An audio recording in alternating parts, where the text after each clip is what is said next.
run it, it's me out of pocket. All right.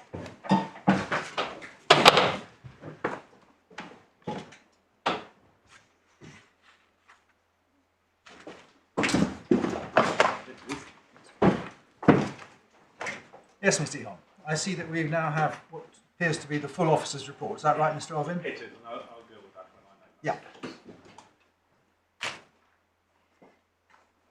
My Lord, thank you. As prefigured by Mr. Willis, I'll now shift to focus on the case of Squire. That's at tab 22 of the authorities bundle and is dealt with in our skeleton from paragraph 54 onwards. Yeah. Sorry, just to remind you, I don't have tabs here. Could you Oh yes, I'm so sorry. Page number? It's AB 428. 428. Is the first. That's not the very beginning of the judgment, but that's where I propose to begin. AB 428. Paragraph 18. Yeah, this is Squire. Yeah. This is Squire. Yes, this is a few pages into Squire, and that sets out what the project was in Squire. Because the project was, and you see this in the middle 4 lines down, for proposed poultry houses. And so the project there was for the building of poultry houses. Sorry, where are you? 18, did you say? Yes, paragraph 18. Starting in chapter 8. Yes, in chapter 8 of the odour impact assessment. Yeah. Yes, I'm taking things very quickly and I apologise. Oh, I see, from the proposed poultry house. Yes, from the proposed poultry houses. Yeah. The poultry houses were the project. The development sought permission for poultry houses and some other smaller buildings and hardstanding. But in the middle of paragraph 19, so the next paragraph, below the quote, it makes clear that it was understood that the development would inevitably create manure and that would be disposed of through sustainable agricultural fertilizer. So just pausing there, the project resulting in manure to be disposed of in this way, that's a waste product, which is a downstream emission. And just for your Lordship's note, the supplementary bundle, tab 1, page 7, sets out what downstream emissions are in the context of greenhouse gas emissions and how waste applies. So But this again, type supplementary bundle, page? Page 7. 7, yeah.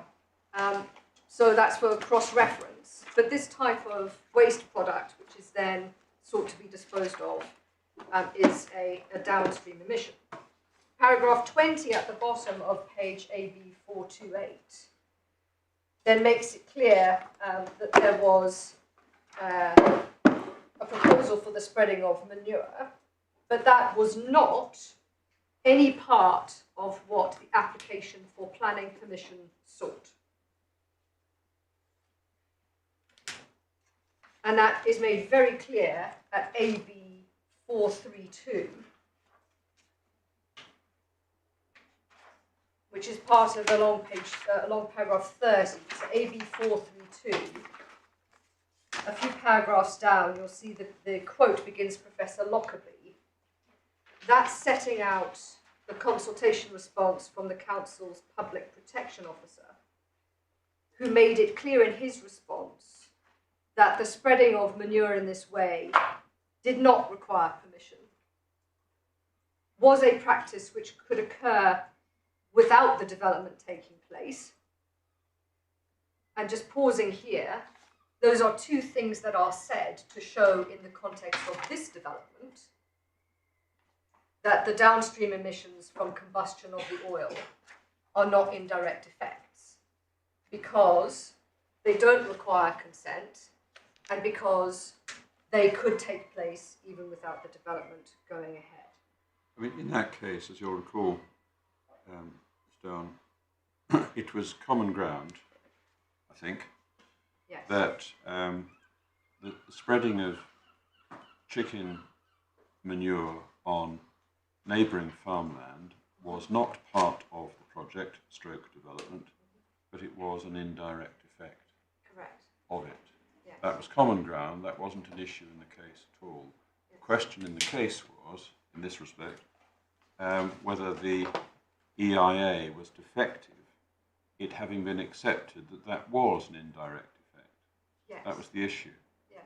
So all of this is directed ultimately to that consideration, Yes. as you'll remember. Yes, absolutely so. And indeed, the red line boundary of the development was closely around the chicken sheds and had nothing to do with the fields on which the manure would be spread. Yes. The principle that I seek to draw from that is twofold. First, that concession that was made by the council in the High Court was correctly made and was indeed accepted by the judge at first instance in that case, and was then later described by Mr. Justice Holgate in this case as being essentially obviously correct, because he considered that these effects, the effects from the spreading of manure caused by the chicken sheds, were an obvious indirect effect of that development. We're just picking up my Lord's point now, bearing in mind that it was common ground that this was an indirect. Yes. Right? What is the ratio Yep. of Squire Yes. insofar as concerns us in this case? So I draw that from paragraph 65 onwards. That's on AB 440.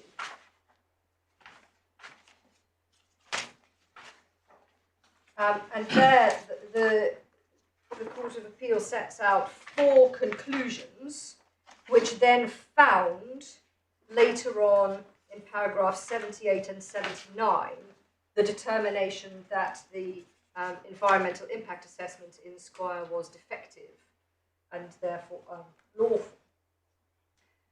And I seek to rely on... Which paragraph? 70 what? So 78 and 79, they're very short paragraphs Yeah. because they just draw together what's gone before. 78 and 79 are where the conclusion is drawn that there's been a failure. Yes. But the 4 conclusions from 65 in my submission illuminate why that conclusion was drawn. And I rely on them. I notice in 65, Lord Justice Lindblom says that the statement recognised the facility was inevitably going to Yes. produce manure. Correct. So that's not a reasonable foreseeability test. No, because this case wasn't considering the extent to which an indirect emission may arise. It was on this EIA very clear, because this was an inevitable effect in my submission, and that's why it led to the concession by the council and it being common ground between the parties, that this was an indirect effect. So our case is certainly not that inevitability is required. The case is different. It's that where there is this type of inevitability, that is a clear indicator that there is an indirect effect. And that is what is said of this project. It is inevitable that the extraction of oil, the commercial extraction of oil, for 20 years, that's the project, will inevitably give rise to greenhouse gas emissions from the combustion of the oil. Because that is the purpose of the development. Different from Squire. Plainly, the purpose of the development there was not to produce manure. It was an inevitable side effect. So, in fact, the relationship in this case between the development and its indirect effect is clearer in my submission than it was in Squire. Second,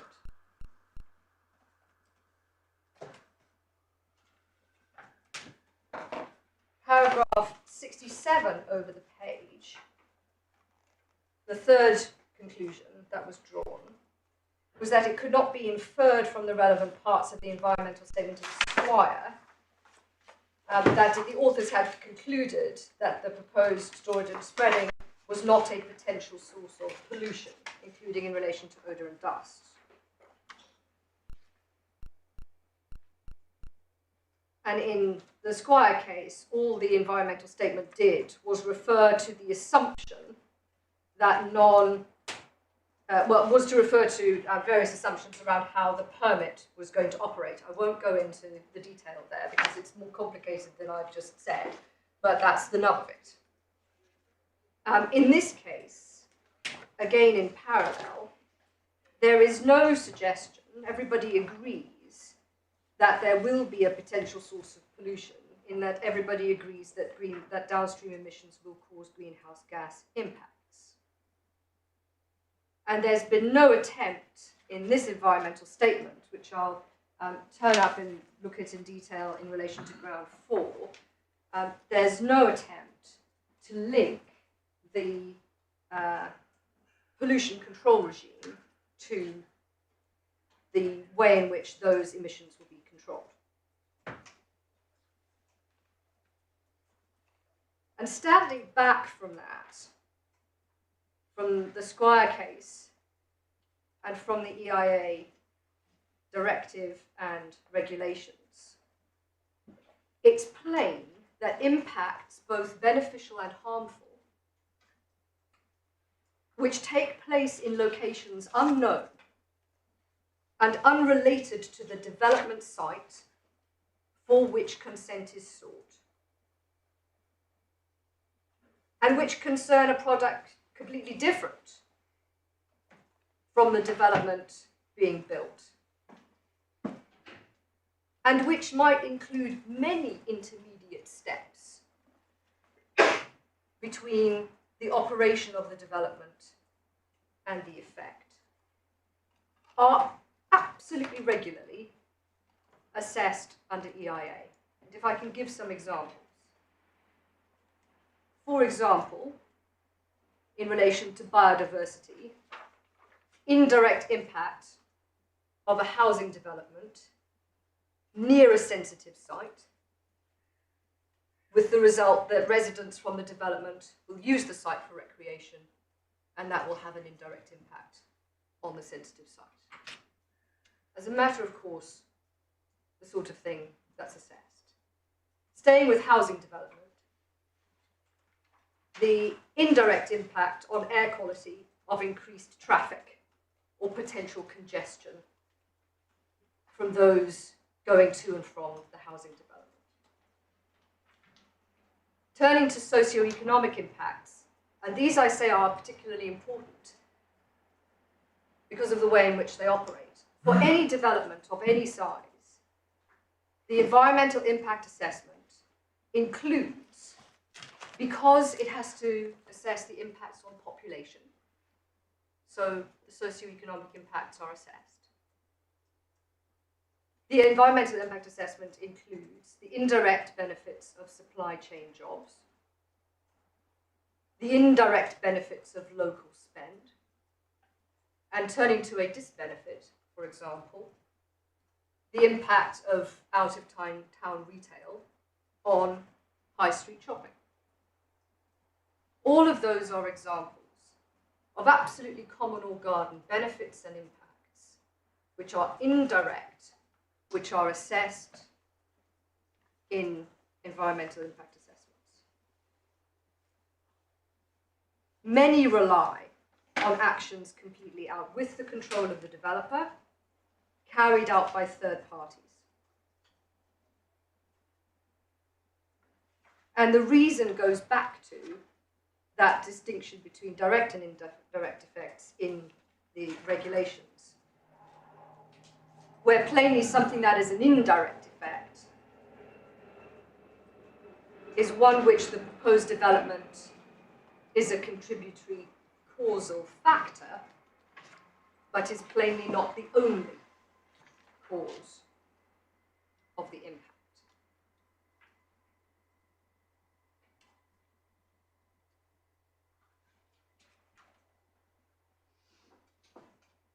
So going back to what the judge said in his test, and the words that are focused on in this ground of appeal, not including environmental effects of consumers using in locations unknown and unrelated to the development and end product.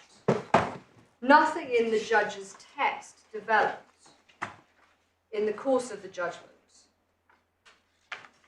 explains why the odour and dust from the spreading of manure or any of the other litany of indirect benefits or impacts that I've just gone through fall within what's an obvious indirect effect which should be assessed, whereas the greenhouse gas impacts of combustion of the oil do not.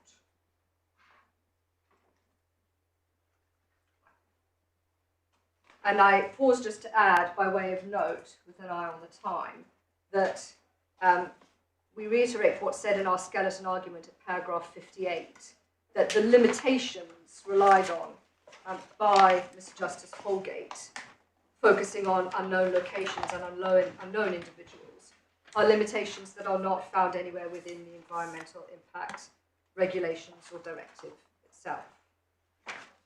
One final... Sorry, paragraph 58, was it? Yes, paragraph 58 of the skeleton. Thank you. The main skeleton. Then at paragraph 59 of the skeleton, we deal with fragment. I'll just pause to say that there's one important aspect of fragment to draw out, which is at paragraph 63 of the decision. That's on page AB 407. And that's the focus on purpose. So that's AB 407.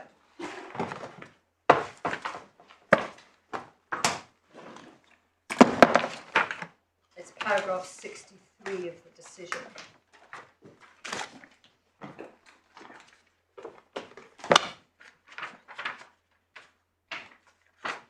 The paragraph starts on the previous page, but about 2/3 of the way down, after the reference to the Brussels case.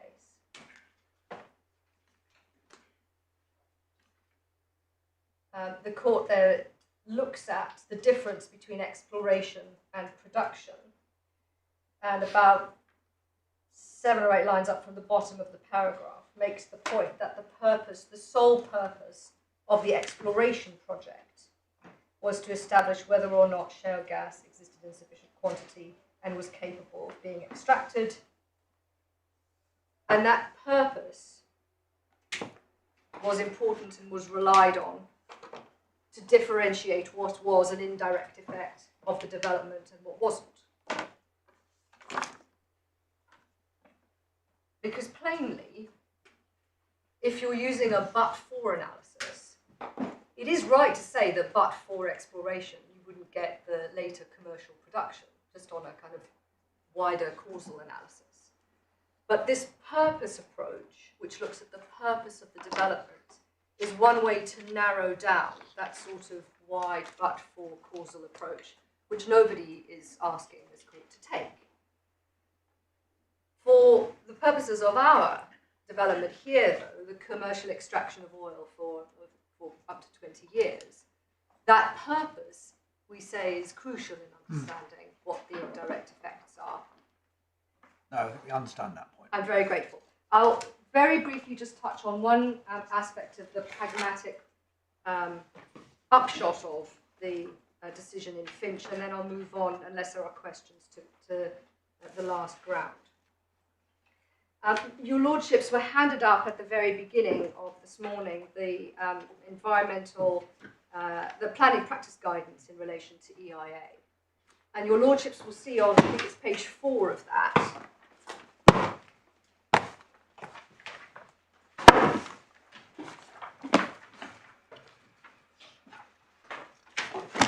helpfully, of course, I haven't written the page numbers on that, but page 4 is the second last page.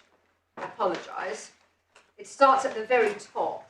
What is the purpose of environmental impact assessment? Yeah, I think Mr. Wood has showed us this. Oh, I'm very grateful. So the purpose is twofold. First, so that the decision maker makes the decision in full knowledge of the likely significant effects. And second, so that the public is given an early and effective opportunity to participate in the decision-making process. One of the upshots of the Finch decision is that the greenhouse gas impact of the combustion of fossil fuels, which is understood in light of the National Planning Policy Framework and the Climate Change Act, and indeed the later reports of the Climate Change Committee and the carbon budgets, which is understood to be a separate material planning consideration, is being taken into account in determining applications. For example, as happened recently in the submissions around the Cumbria, the proposed coal mine in Cumbria, but without the attendant benefit of the environmental impact assessment having assessed that impact. And this touches upon my Lord Justice Lindblom's question. I'm not proposing to give a full answer to that question yet, because I think there's a difference between what's happening as a matter of practice now, of which the court should be aware, and what should happen.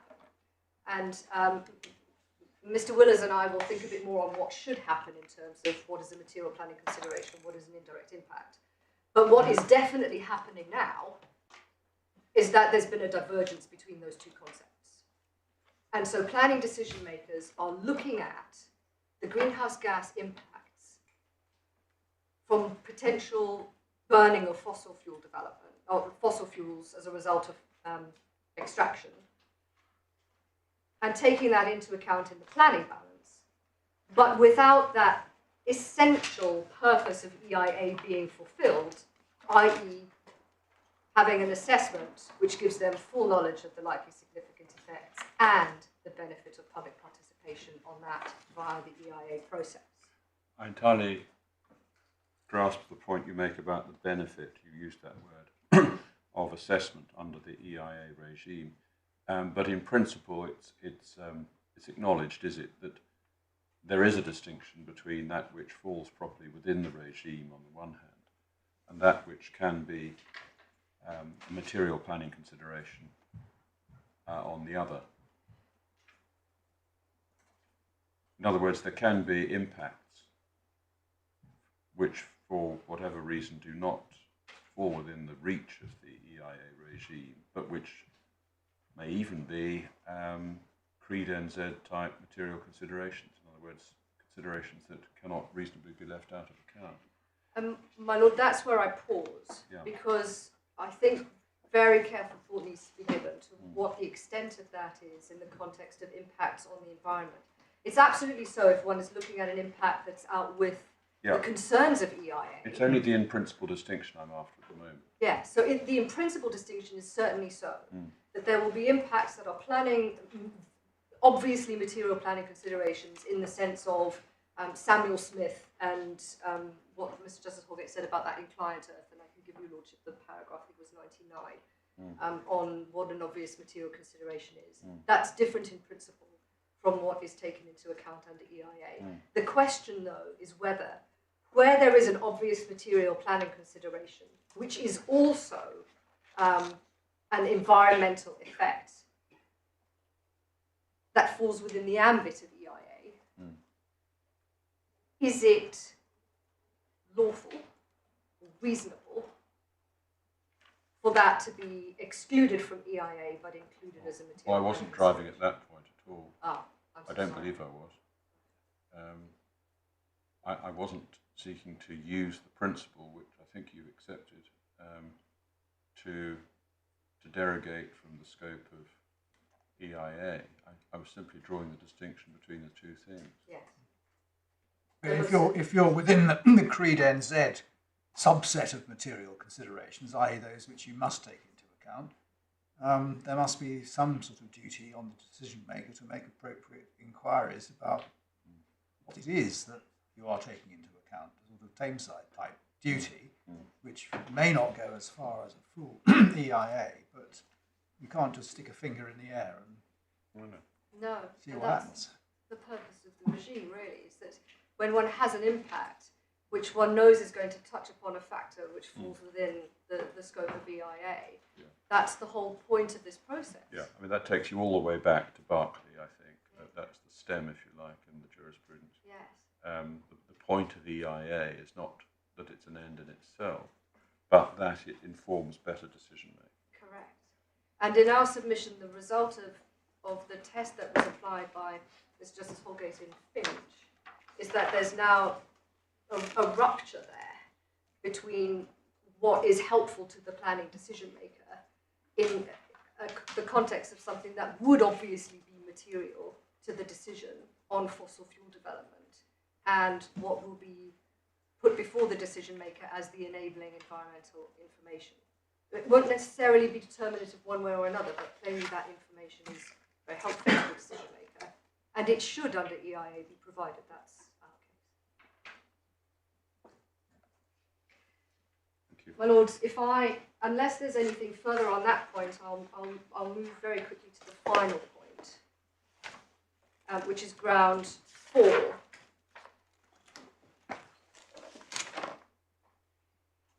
And can I ask your lordships please to turn up in the supplementary bundle, page 34, for those that have tabs, it's tab 3, page 34, SP 34. In the EIA, where the first explanation is given of what happened. And if I can just point to how I'm going to develop this, how I'm very quickly going to develop this argument. The argument runs as follows. The environmental impact assessment explained in very explicit terms why only the direct effects in terms of greenhouse gas emissions of this development were assessed. That explanation was considered and accepted by the council. The council then, in light of that, took the approach it did in the officer's report, but it could not be more clear that the reasons which were given and accepted by the council were not proper reasons under the EIA regime. And finally, the way in which Mr. Justice Holgate approached analysing what the reasons were stretches the language too far and essentially applies his own analysis of what the approach should be to the reasons that were given. So if I can move through those elements. First, paragraphs 121 and 122 in the assessment make it very clear, para 121, the assessment considers direct releases of greenhouse gases consistent with all phases of the proposed development. Pausing there, it's absolutely clear that what is considered is only the direct effects. The reason given is this. The essential character of the proposed development is the extraction and production of hydrocarbons and does not extend to their subsequent use by facilities and processes beyond the planning application boundary and out with the control of the site operators. So there's three things there. The essential character of the proposed development is extraction and production of hydrocarbons. Plainly, there can be no difficulty with that being taken into account as a reason, because the nature of the project is something that the assessment is required to consider, and from the nature of the project, one may or may not get direct or indirect effects. It's the next two reasons that are the difficulty. Because what is then said is that if something extends beyond the planning application boundary and is out with the control of the site operator, then it has been excluded. But from the examples given earlier, it's absolutely plain that for both benefits and disbenefits, so both beneficial effects of the development and impacts of the development, those are routinely considered outside the planning application boundary and out with the control of the site operator. So neither of those two reasons is lawful in our submission in EIA terms. Well, but on what legal assumption are you basing this submission? On the assumption that the judge was wrong to say that what happens to the hydrocarbons once they leave the site is not within the EIA. He said it cannot be.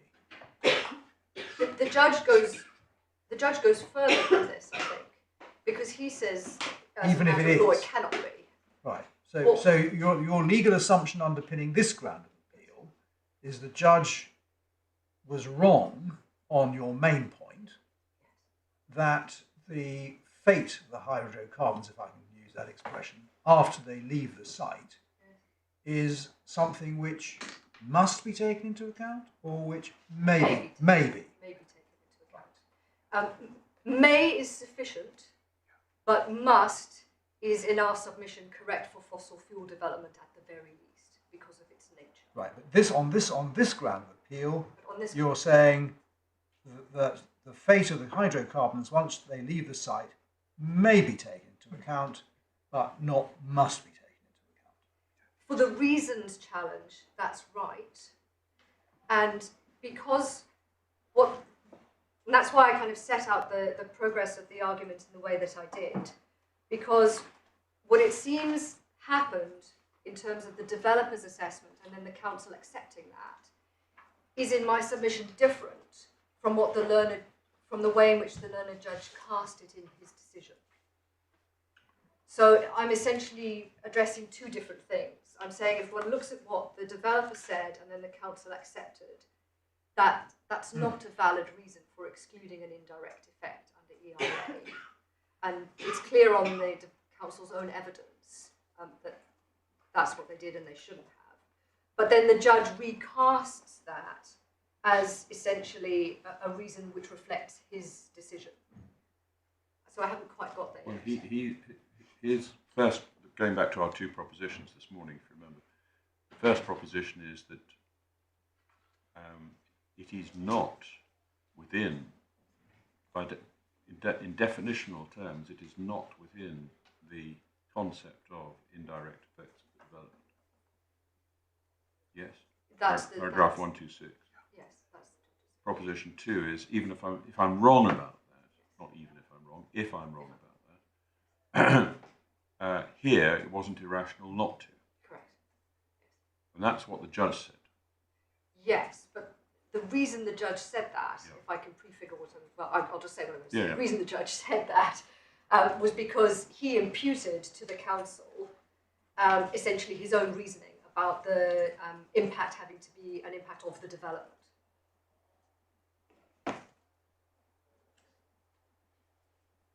And in my submission, in my respectful submission, that's not what the council said as a result of it not being what the developer said.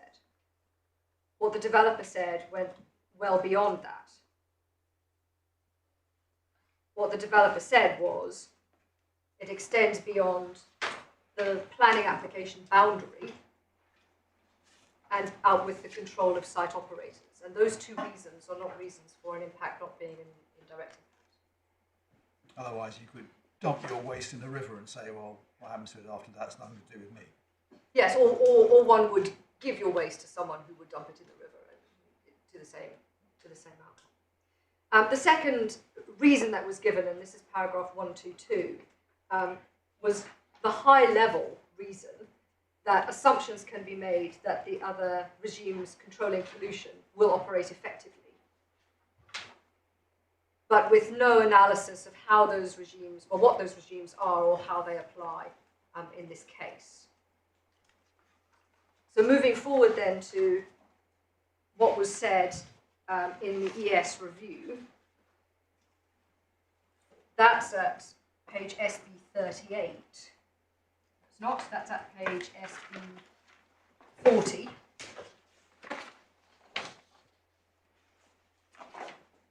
And it's that whole paragraph 5.15. Potential, this is the second, so if your lordships could just read that whole paragraph. Yeah.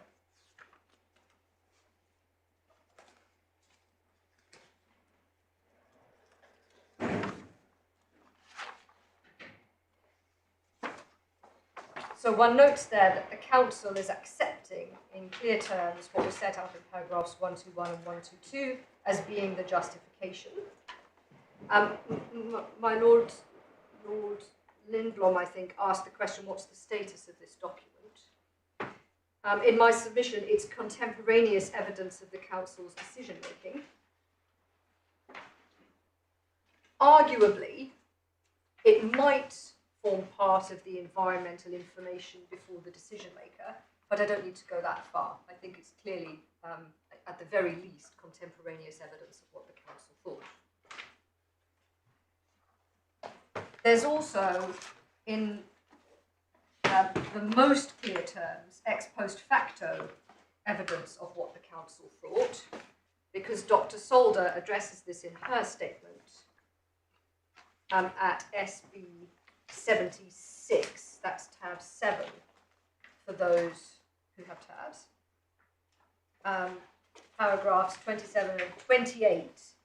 27 is important for the final couple of sentences, but 28 makes it clear beyond any peradventure, I would say, that the Council's reason, the main reason for agreeing that the distant downstream indirect greenhouse gas emissions associated with the processing and ultimate use of the crude oil could reasonably be excluded was that such processing lay beyond the control of the project to which the assessment related, as set out in paragraph 121.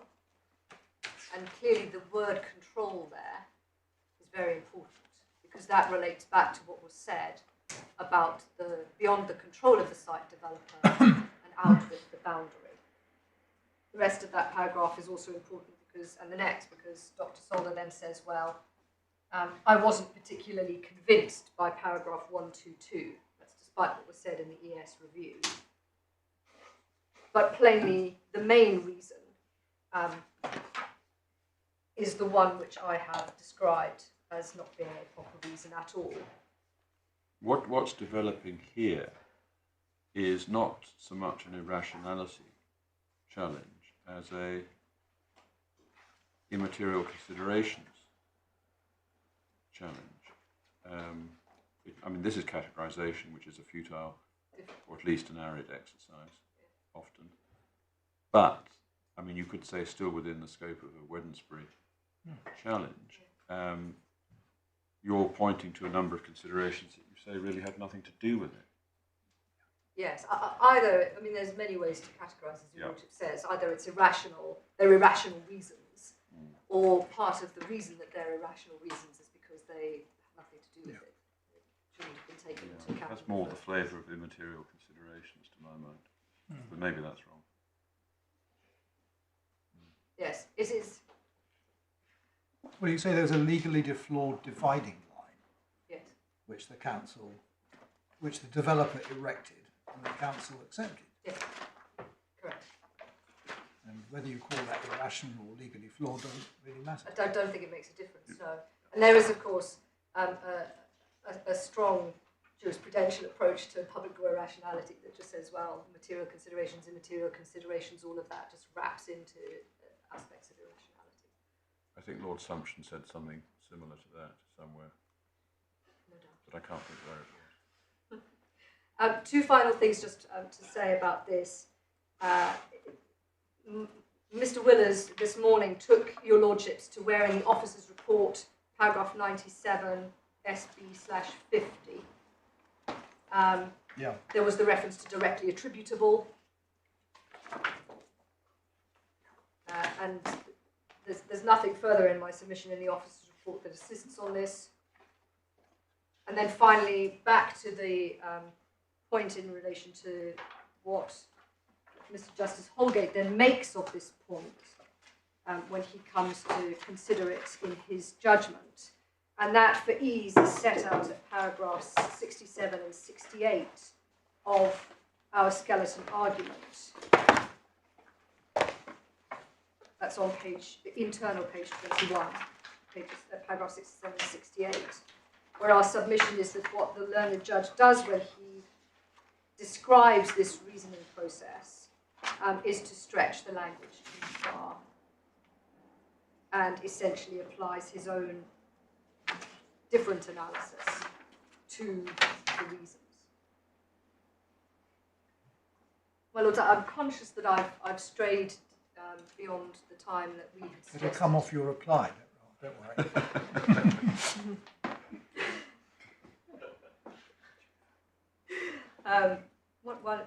One hopes not, given the panoply that is arrayed against us. My lords, unless there's anything further. Unless there's anything. Thank you very much, Mr. Right, Ms. Townsend, are you next? I am indeed, my lord. I'm obliged if I can just shift one or two things around in order to address you. Yeah, you've got the rest of the afternoon, right? Am I rightly? So I understand. Let's see how we go. Your lordships have a replacement skeleton in the second core bundle. Yes. At 35, and also a separate response to Friends of the Earth submissions at page 63, Yes. both of the second core bundle. And as your lordships know well, it's our submission that Mr. Justice Holgate was right to decide as he did that the grant of the permission was lawful for the reasons he gave. And before I get into the judgment, which I will briefly, albeit that your lordships have already been taken to it, and the cases and what they hold, I'd like to deal, if I may, with a point made repeatedly by my learned friend Mr. Willers, and indeed Mr. Hahn, and relied upon in supporting their interpretation of the regulations, namely that the greenhouse gas emissions, their impact on the climate, are capable of being assessed. Because, of course, it's the impact on the climate that the regulations are concerned with. I'm not at all sure that's right, and I will say a few words about why. What we know is that the emissions can be quantified, they can be estimated based on the scale of development permitted. But the associated impact on the climate depends on timing in terms of that totally unrelated combustion event that is entirely outside the control of the project. I don't flinch from those words. And also on the circumstances in which it takes place. Is it within a regulatory environment that requires offsetting? Is it in an efficient or an inefficient vehicle? Has it been stored, meanwhile, in a facility that itself is a project requiring assessment under EIA? Certainly we know it has been refined and transformed into a product that's capable of use. Now, we're told that these companies can assess emissions. Of course they can. They are known as Scope 3 emissions. They're estimated, known as downstream emissions, and for policy reasons, the government properly seeks to capture information, data, about the baseline in terms of the impact of commercial activity. But that is not an assessment of their impact, anything like that expected in EIA. And to make that point good, I do need to take your lordships to Regulation 18.3c, which you have within the authorities bundle, of course. It's also referred to in the judgment below, but if it's easy to turn to page 48 of the authorities bundle. The definition of the environmental statement is one which includes at least a description of any features of the proposed development or measures envisaged in order to avoid, prevent, or reduce, and if possible, offset likely significant adverse effects on the environment. and that, don't put it any more highly than this, that is an indication of the project-centric assessment that an environmental statement is required to provide. That is an indication. It's not the only one of 6 in that list at Regulation 18.3 of the depth of the assessment and what it means to make an assessment of an indirect effect. It's not merely quantification, which is only the starting point. What do we know about the downstream emissions in this case? We know it's likely that the oil extracted over 20 years will at some point generate emissions, but we do not and could not possibly know when or in what circumstances those emissions occur. We know they'll be caused by decisions taken by unknown businesses and individuals in regulatory environments we know nothing about. Vitally, we don't know when they'll occur, or indeed what the impact might be in terms of the target of net zero. Therefore, just for my benefit, just explain where this is going.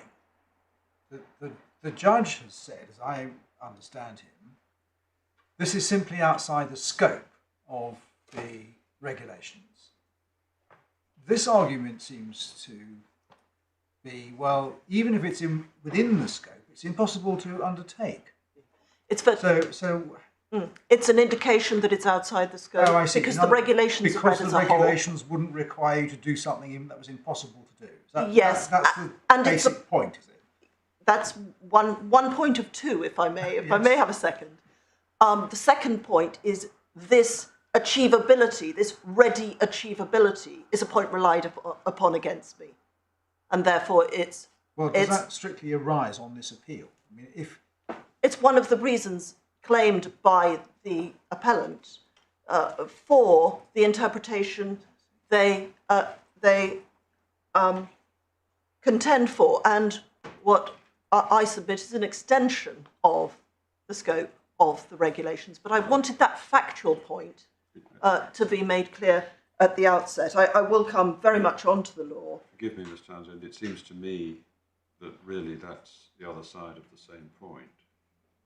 Your first point about the indication that this is outside the scope is really to say, in other words, that its unachievability or relative unachievability demonstrates that the legislator can't have had it in mind in casting the net as widely as it did. I mean, it's the same thing. I don't need to go that far, but it would be an indication, reading the regulations as a whole, that this is beyond the scope of the EIA. Yeah, which I thought was really the first point. Yes. But if you're to do that which the regulations and before them the directive require, there has to be some realistic basis for an assessment. And your submission is that taking all these imponderables and uncertainties into account, there can't be said to be a proper basis for doing that which the legislation requires you to do when you're assessing indirect effects. Yes, but the reason for emphasising it, rather than simply focusing on the words of the regulations, which would be sufficient in my view, is that it knocks out one of the bases on which my learned friend seeks to advance a more expansive interpretation of the EIA regs.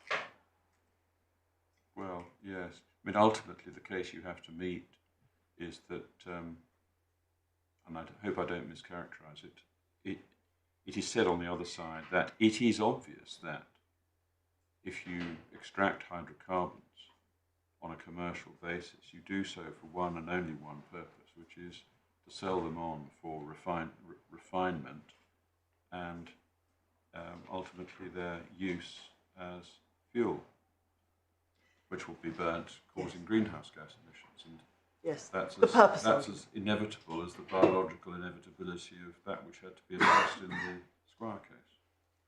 Yes, and but the purpose or the purpose of the development as an aid to interpretation is not found within the regulations and doesn't assist, for reasons I will, I hope, explain.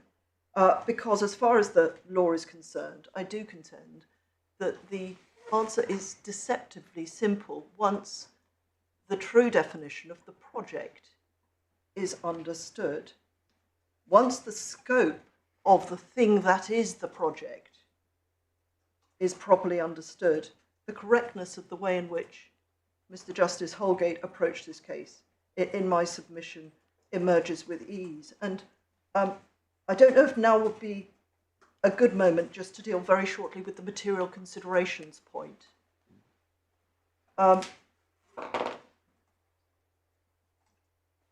We don't disagree that the estimate of emissions that are capable, that can be identified in cases of this kind are capable of being a material consideration, but subject to the qualification that they need to be capable of assisting with the policy considerations.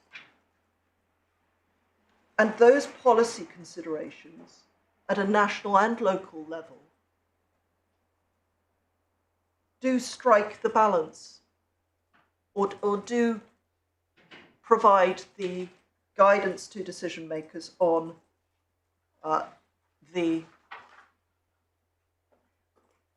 approach they should take to the extraction of hydrocarbons and indeed the issue of climate change. So it depends on the, whether they need to be taken into account really depends on the degree to which they assist with the policy balance that needs to be undertaken and that your lordships will see in the documentation. They are, if you like, because they are estimates relating to the scale of the development, they are, if you like, another way of looking at the scale of the development being permitted, the essence of the development being hydrocarbon development. So that's all I would say on that, not very fully developed submissions, but there is a distinction, and it's an interesting one, if I may put it like that. We could, if it's of assistance, produce some of the well-known authorities on material considerations, but I'm not sure that's needed since it doesn't come front and centre in this case. I'm tempted to ask, for example, right and resilient energy. Yeah, whether your concept of policy considerations here is the Court of Appeal's concept in Land v Earth or the Supreme Court. I suspect it's the former. Possibly. Broader. And well, I don't know if I can take that point further. No, at the but it's very moment, clear what you're my saying. lord. Thank you. So if I may, in that light, turn back to the issue at stake, namely the meaning of the phrase significant indirect effects of the development on the climate and Mr. Justice Holgate's judgment, which I'm going to skip. I hope it's a skip through. It begins, as your lordships know by now, within the first bundle at 47. And just a few points to be absolutely clear about, since what is said is that Mr. Justice Holgate went so badly wrong that his decision needs to be overturned. First of all, to note, and so if we've got the judgment, I don't want to rush too far ahead. The appellant's case is correctly understood by the judge. The contrary isn't said. And if your lordships look at paragraphs 1, 8, 18 and 90, which is all the way to 69 of this judgment,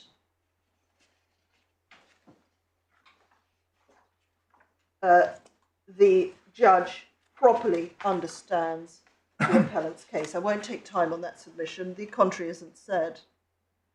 The distinction at paragraph 11, which reads, it goes without saying that the extraction of crude oil resulting in the supply of fuel will result in greenhouse gas emissions when that end product is used. It is common ground that that is addressed by government policy on climate change and energy, aimed inter alia at reducing the use of hydrocarbons.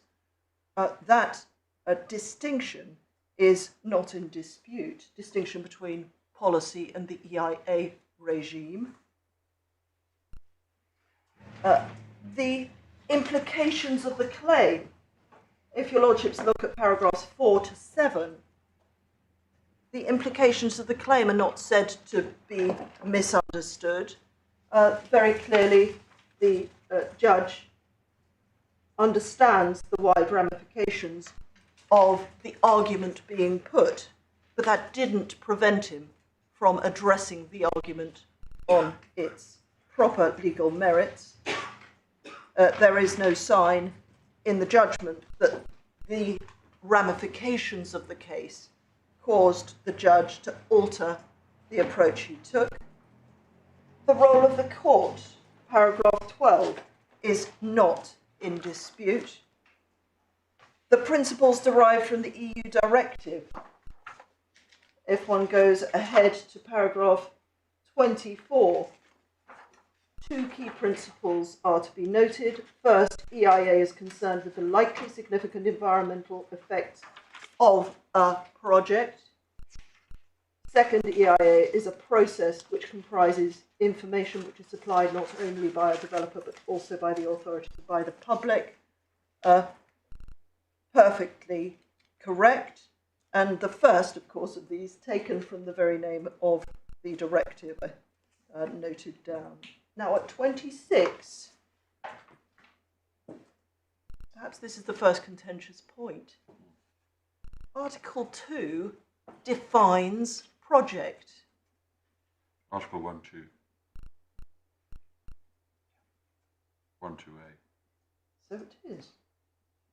I do apologise. That's right. Which doesn't take away from the fact that I'm correct about what it says. Should have said nothing. I do apologise, it's thrown me. In two ways it defines project. Very often we're dealing with developments that involve the execution of construction works. That was the case, of course, in Abraham. Here we're dealing with other interventions in the natural surroundings and landscape, including those involving the extraction of minerals. Actually, that's right. There is both. There is both involved. You'll be putting up kit to house. Absolutely right. There is construction within the first limb, and extracting the oil will be within the second limb. Very fair. Very fair. This project is an amalgam of the two. But the reason for drawing this to your lordship's attention was not to siphon off the first part of the definition, but to emphasise that it's not the extraction, it's not the mineral resources, it's not the purpose of that extraction that is the project. The project is the intervention. The project is the works.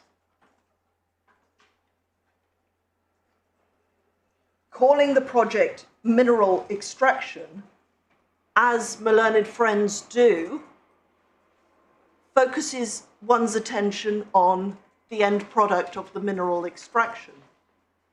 The EIA directive and the regulations require us to focus on the end product of the works, of the intervention, because they are part of a land use planning regime.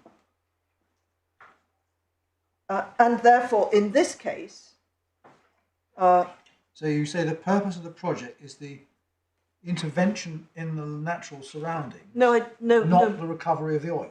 No, my lord. I didn't mention purpose. I said the project. The project, I'm sorry. The project is the physical intervention in the natural surroundings and landscape. Yes, which involves mineral extraction. But is not the extraction of the oil itself. Well, that forms part of the project, but the definition of project, if we're dealing with legal provisions referring to project, when we use that word, we're using the intervention and the construction works. It's the activity. It's the activity on site. It's the activity on site which involves an intervention. The intervention here is the extraction of hydrocarbons from the earth. That is the project. Yes. Clearly, the project as such has a purpose. The purpose is to realise a profit from selling oil, ultimately. Yes. Which depends on somebody else's profit in refining it and somebody else's again in selling it as petrol. Yes.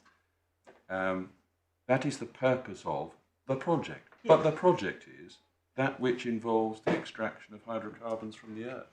This becomes important when we start talking about the end product. Yeah. And when we start looking at other projects and their use. Because if the project is the mineral extraction, it becomes easier to say, oh, the use of the mineral, whereas the comparable, and I'll come to Abraham, but the comparable scenario to Abraham is the operation of the well site, which will result eventually in its restoration. The project is the setting up of a well site, the extraction of the mineral, and then the restoration of the land at the end of the 25 years. But if you ask yourself, what are the direct effects of that? Let's leave aside indirect ones for the moment. The one direct effect of the project, as you have defined it, is that the oil is no longer in the ground. Isn't it? Yes, yes. So a direct effect of the development is the storage facilities on site to hold the oil before it leaves the, indeed that's part of the project, and a direct effect would be the HGV traffic to and from the site to distribute it. But once those HGV vehicles get so far from the site that their impact is that a part of traffic generally in the wider environment, they become, their impact is no longer part of the assessment. There is a limit to that. Well, sorry, let's be clear. Perhaps you're coming to this. What is, we see this concept of end product surfacing from time to time, including in the judgment in different places. What do you say is, you've made it clear what you say the project here is, what do you say the end product of this project is? What is the end product of it? The thing that is exploited and used on site. So in Abraham, the end product was the modified airport. In this case, the end product was the operational well site, and indeed ultimately the restored site, so that if there are known impacts, beneficial or otherwise, of the ultimately restored site, that is a matter to be taken into account in the EIA, and is. I think we need to look at Abraham, actually. Well, at this I will certainly, and I'm happy to go to it now. May I just, on the way there, so that I don't forget to fix it in your lordship's minds, we have effectively the fullest description of the project that is available to your lordships is in the supplementary bundle at page 21. It's the chapter within the ES that describes the project, the development, and the 5 phases of it. It is summarised faithfully by Mr. Justice Holgate, but it is worth seeing. Sorry, where are you? Page 21 of the supplementary bundle, chapter 4 of the ES, the environmental statement in this case. And it starts by identifying the 5 phases of the development. And then over subsequent pages, it deals with each phase in turn.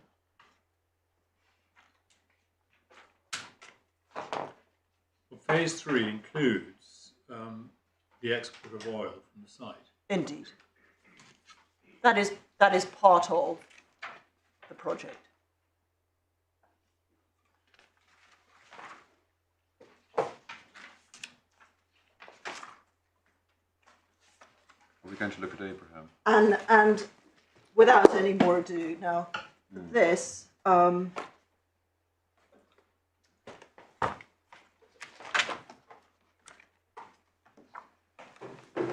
I should mention that we have dealt with this with Abraham in our skeleton, which it may be worth having open, starting from page 9, paragraphs 41 and following.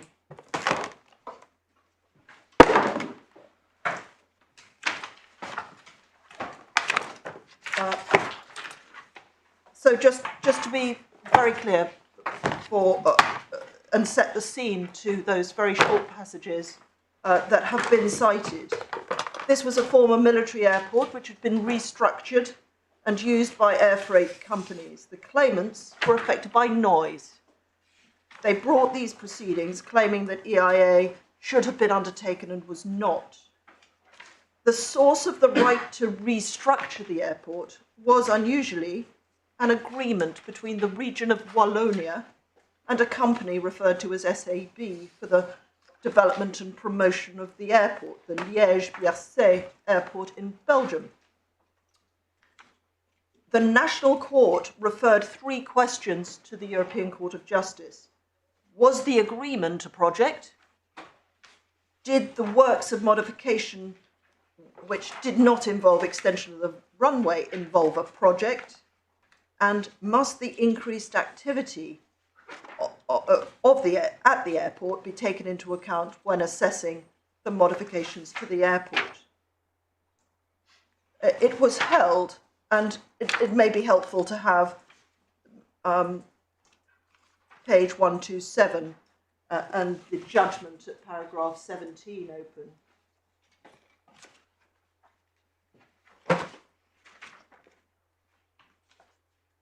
I'd better get the case in front of me, which sometimes is slow, I'm afraid, with electronic bundles.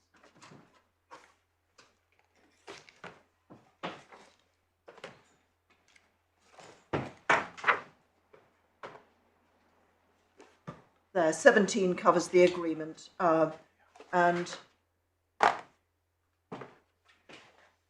I do.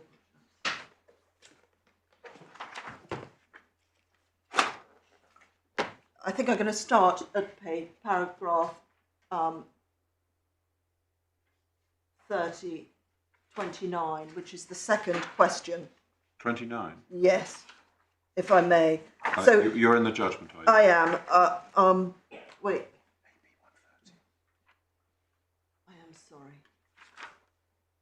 Yes, yes, that's where I am. Thank you, AB 130. I'm grateful to be the third friend. question. So the second question, in which the court, in response to which the court held, yes, the works of modification fall within Annex 2. They are a modification of an Annex 1 project, and therefore they are a project. The agreement wasn't a project, so it's question 2 that is particularly important. And at 33, the court says yes, looking at point 12 of Annex 2 with point 7 of Annex 1, the concept of a project must be regarded as also encompassing works to modify an existing airport. And at 36, it follows that all works relating to the buildings, installations or equipment of an airport must be considered to be works relating to the airport as such. For the application of point 12 of Annex 2, this was the modification of a project, category of project, read in conjunction with point 7 of Annex 1, which governs airports with a runway longer than 2,100 metres. comprise not only works to extend the runway, but all works relating to the buildings, installations or equipment of that airport, where they may be regarded, in particular because of their nature, extent and characteristics, as a modification of the airport itself. That is the case in particular for works aimed at significantly increasing the activity of the airport and air traffic. So, yes, they fell within the modification, within the concept of project. But the question whether the increase in activity of the airport had to be taken into account, we need to turn to paragraphs 42 to 43. As stated at 32 of this judgment, the court has frequently pointed out that the scope of the directive is wide and its purpose very broad. In addition, although the second subparagraph of Article 4.2 of the directive confers on member states a measure of discretion to specify certain types of projects which will be subject to an assessment, or to establish the criteria and or thresholds applicable, the limits of that discretion are to be found in the obligations set out in Article 2.1 that projects, likely by virtue of their nature, size or location to have significant effects on the environment, are to be subject to an impact assessment. In that regard, the directive seeks an overall assessment of the environmental impact of projects or of their modification. And it would be simplistic and contrary to that approach to take account when assessing the environmental impact of a project or of its modification only of the direct effects of the works envisaged themselves and not of the environmental impact liable to result from the use and exploitation of the end product of those works. So is it a misunderstanding to suggest that the answer to the second question is looking at what is the project, and the answer to the third question is looking at what are the effects of the project? Indeed, yes. Indeed. And in that case, it was the modification of those works, the airport, the effect being the increase in activity and the noise caused by that increase in activity. But it was in fact extremely close, because the development caused the increase in activity directly and on the site. It was the use and exploitation of the works that formed the development. The word end product is misleading if it is applied to a retail product that leaves the site. And we see that if we look at the report in the original language, which we provided at paragraph 49 of our skeleton. Can we just pause for a second? The end product of the works in Abraham, to be compared with what you've told us is the end product here, like for like, as it were, is the constructed runway, correct? And other works. And other infrastructure on the ground. Yes. Right. That is the end product of that project. To be compared, as it were, like for like with what you've told us is the end product here, which is, as you described it, the operation of well site and the restored site. That's what you said. Yes. Because this is a temporary but continuously changing project. It is different in kind, and therefore describing the end product. Clearly, I mean, one has to take into account that this is mineral extraction, and as often with mineral extraction, the site is restored to either existing or lower level. And we need to remember that end product finds no place in the regulations or the directive. But it does in the jurisprudence, which seeks to explain the directive. Yes. Yes. So, just looking at the concept of the use and exploitation of the end product, in Abraham, the use and exploitation of the end product is commercial flights landing and taking off, that is the essence, isn't it, of the use and exploitation of that end product in that case? Yes, and any activity, maybe more traffic generation, any activity on... Well, there may, Or if the related airport were to large enough, I mean, I don't know whether it is or not, there might be retail facilities in the terminal which are used by people waiting for their flights. So that's the exploitation of the terminal, if that's part of the project. Now here, what do you say is the use and exploitation of the operational well site? the process of getting the oil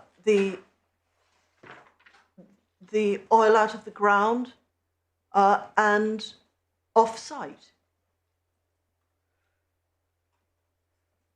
It involves the storage of crude oil on-site and its dispatch to locations unknown at this stage.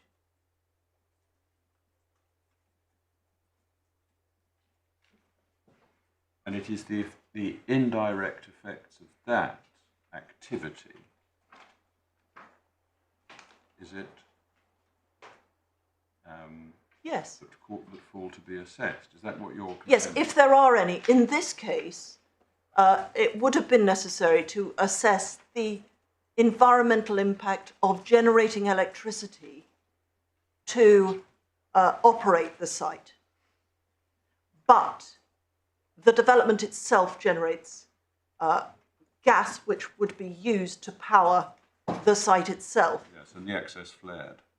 Exactly. So that in this case, and this is set out in the documentation that was before Mr. Justice Holgate, in this case, there were no indirect effects to be assessed. But that is not the same as saying the planning authority ruled out of account any indirect effects. They simply needed only to assess direct effects, because any that would be indirect were not needed. The electricity wasn't needed, wouldn't be needed. It's generated on site. I'm repeating myself.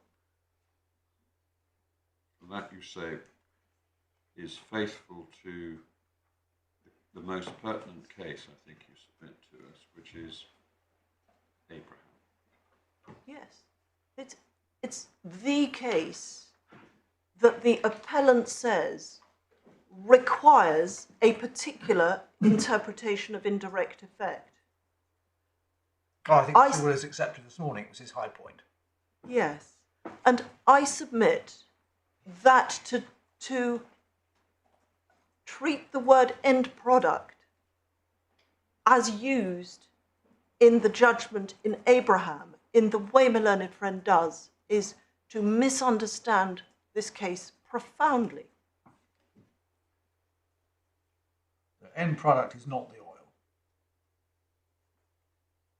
The end product of the project is not, certainly not the petroleum manufactured downstream. No.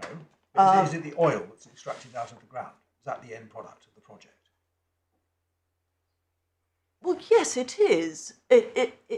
But not in the way that was meant by This is why it's dangerous to lean on those words in Abraham. Not in the way intended by Abraham. So yes, in ordinary English, this is a development designed to produce a product. Abraham wasn't. This is a development designed to produce a product, namely crude oil. The crude oil is the end product, but it is not what was meant in Abraham. And those words, end product, are not found in the legislation. Because in Abraham, if I've understood this, you say that by end product, what the court meant was the physical structures that had been erected on the site, and the exploitation of that structure, of those structures, was itself taking place on the site. Yes, the use of the land, the use of the project, the exploitation of the project. It was saying You can't just take into account the construction of a runway, full stop. The runway is being built for aeroplanes to fly from and onto and into. And that is the real ratio of Abraham, you're saying. Is that right? Yes. That defines the scope of your EIA, which is what the CJEU was being asked in that case. And the same with the Commission in Spain on railways, and the same with Madrid on roads. You're constructing something designed to be used. Once it is used, there will be impacts. The impacts of the use of this well site are different. And so it isn't neat, and I'm conscious I'm not giving your lordships a very neat transposition of the end product, because it isn't neat when you're talking about a 5-phase intervention in the natural surroundings of Horse Hill, designed to produce a product which will then leave the site. Dramatically different set of facts. Misuse of the word end product. Those are my 2 points on Abraham, in effect. Well, we need to look on at 45 to pick up the point you've just made about roads and railways, which refers, doesn't it, to Commission in Spain? Yes. In the vein that you describe. Yes. And concludes at the end of that paragraph, the same must apply to a project such as the one in dispute in the main proceedings, which seeks to enable an increase in the activity of an airport and consequently in the intensity of air traffic. But it's too great a strain on the language or on the ratio of that case to apply it to the purpose of Horse Hill Developments Limited in producing in extracting oil for profit. When one is rooted in the land use planning system, the purpose of the development is to enable the production of that crude. And that project is complete, even if that crude is bought by a philanthropist and buried in the ground. The project is complete. The project has fulfilled its purpose.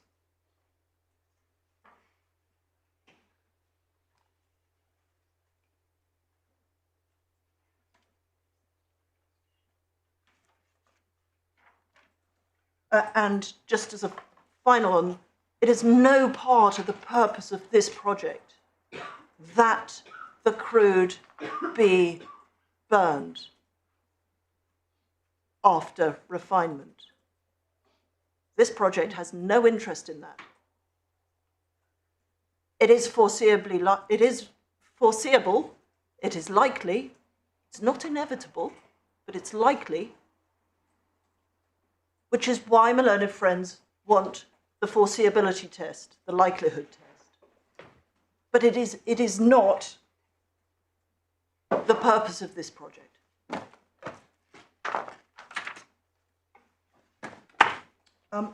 Is there anything further I can say about Abraham? I'm sure I could do it more justice, but I... That's really a matter for you, I think.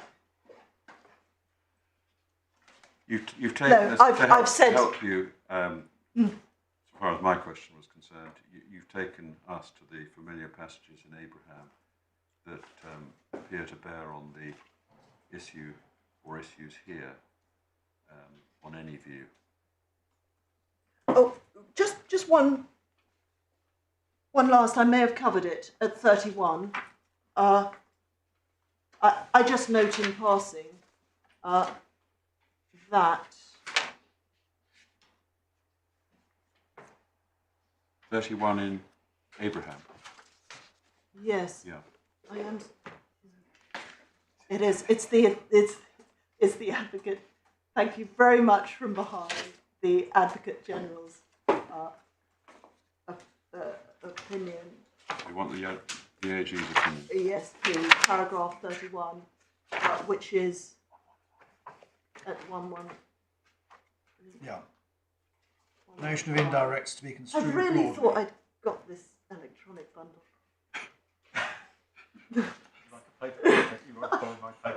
Useless. I am sorry. I will endeavour to improve at this. Yes, is that Do you mean you do mean 31? Do you? I do mean 31 of the opinion. Yeah.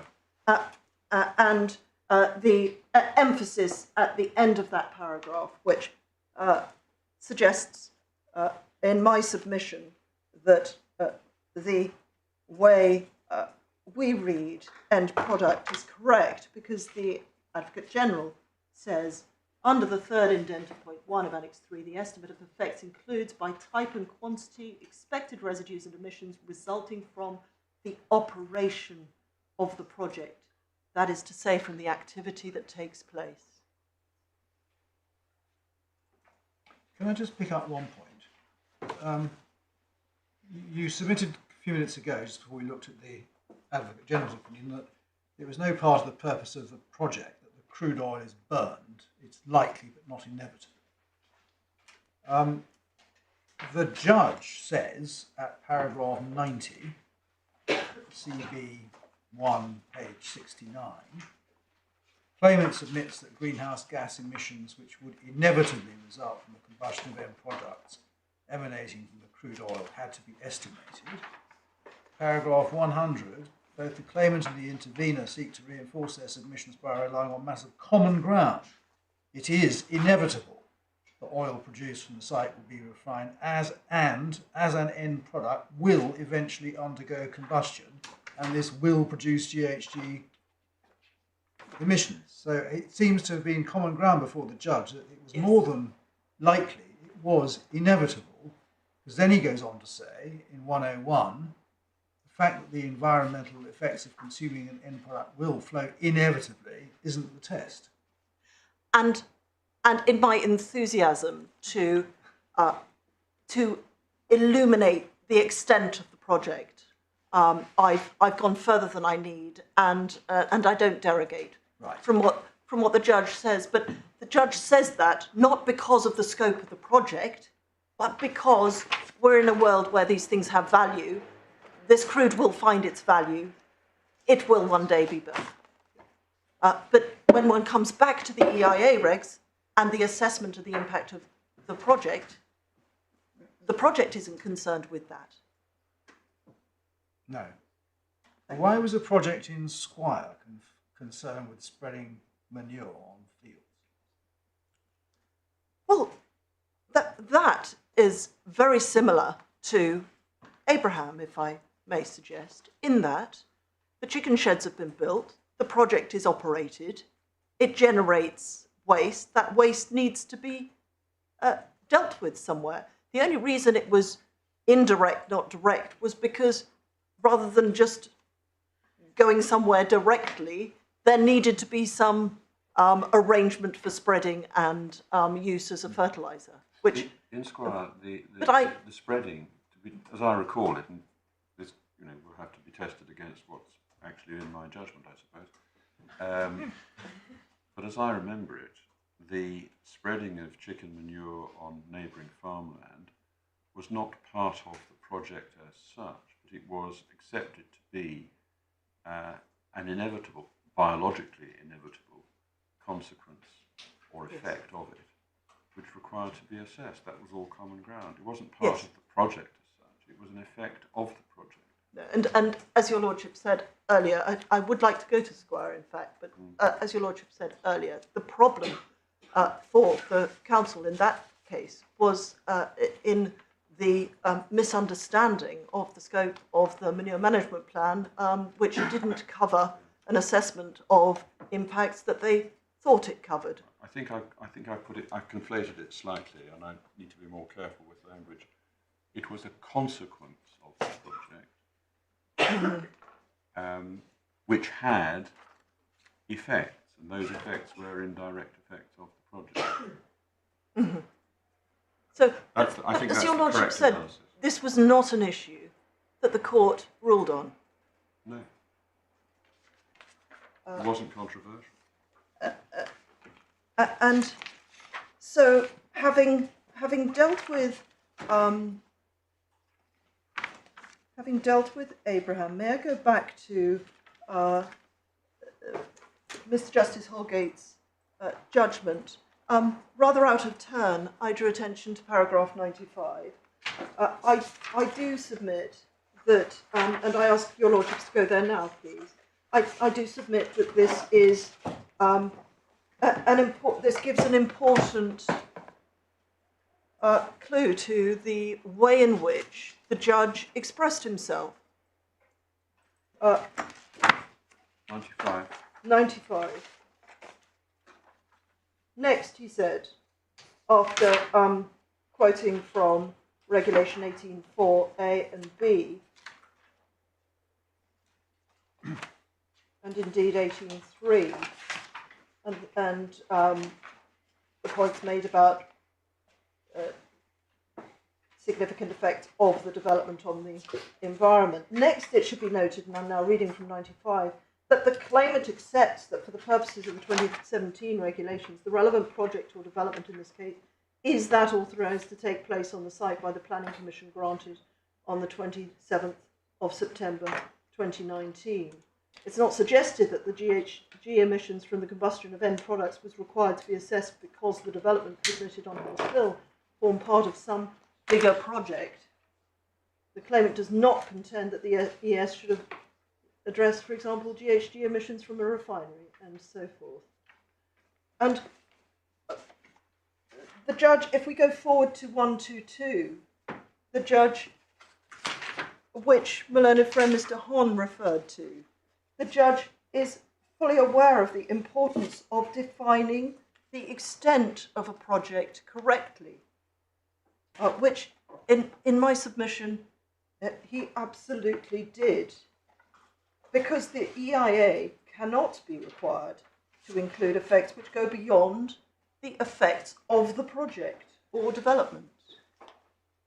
And there he uses those two words interchangeably because he has established that here it is the development that is the project. This is not a case in which the development is something less than the project or forms part of a more substantial development or project. No, well, that's not been suggested. The real question is, what are the indirect effects of the project? Well, indeed, but all the learned judge does in his judgment is return repeatedly to the words of the regulations and indeed the directive, in insisting on using only the language of the regulations and focusing on effects of the development. In doing so, he's not looking at something less than the project. He's looking, in all cases, at the development which was permitted, namely the project. There's no misdirection there at all. But there are two questions on that. One is, what is the project? And the second is, what are the effects, either direct or indirect, of the project thus defined? Yes, and the judge is very clear what the project is. As my learned friend says, within the factual background, he sets it out at 65 to 69. He has very clearly in mind. What are the indirect effects of the project that he has defined? Well, he doesn't do that because he was asked to find whether these effects are indirect effects. And as I've indicated, on the facts of this case, there were no indirect effects to assess. So all he had to decide was, are these emissions and their impact on the climate an indirect effect of this development? Did he misunderstand what the development was? Did he cut it down? Absolutely not. He didn't rely on the description of development. He relied on an extensive summary, 65 to 69, of the activities on site which constituted the project. Was it suggested to him that there were any other indirect effects. Leave aside the debate with which we're concerned, but separating that from it. Did anyone suggest there were any other indirect effects of the development? I don't think so, but my learned friend is saying yes. I mean, I've dealt with the electricity point. There were assessments of traffic impacts and Lighting, I think, was one. Noise was one. Discharge of pollutants to atmosphere, that sort of thing. They're not fully set out in the papers because they've been cut off with the extraction of some of the pages, but you can see. Well, you've given us the full. I have, and I'll give you the references tomorrow. But yes, there were indirect effects assessed. And they weren't controversial in themselves. No. Either their status as indirect effects or the assessment of it. And it included greenhouse gas effects Yeah. from discharges from the installation on the site. So it so happens that it's my instructions that those were all direct effects.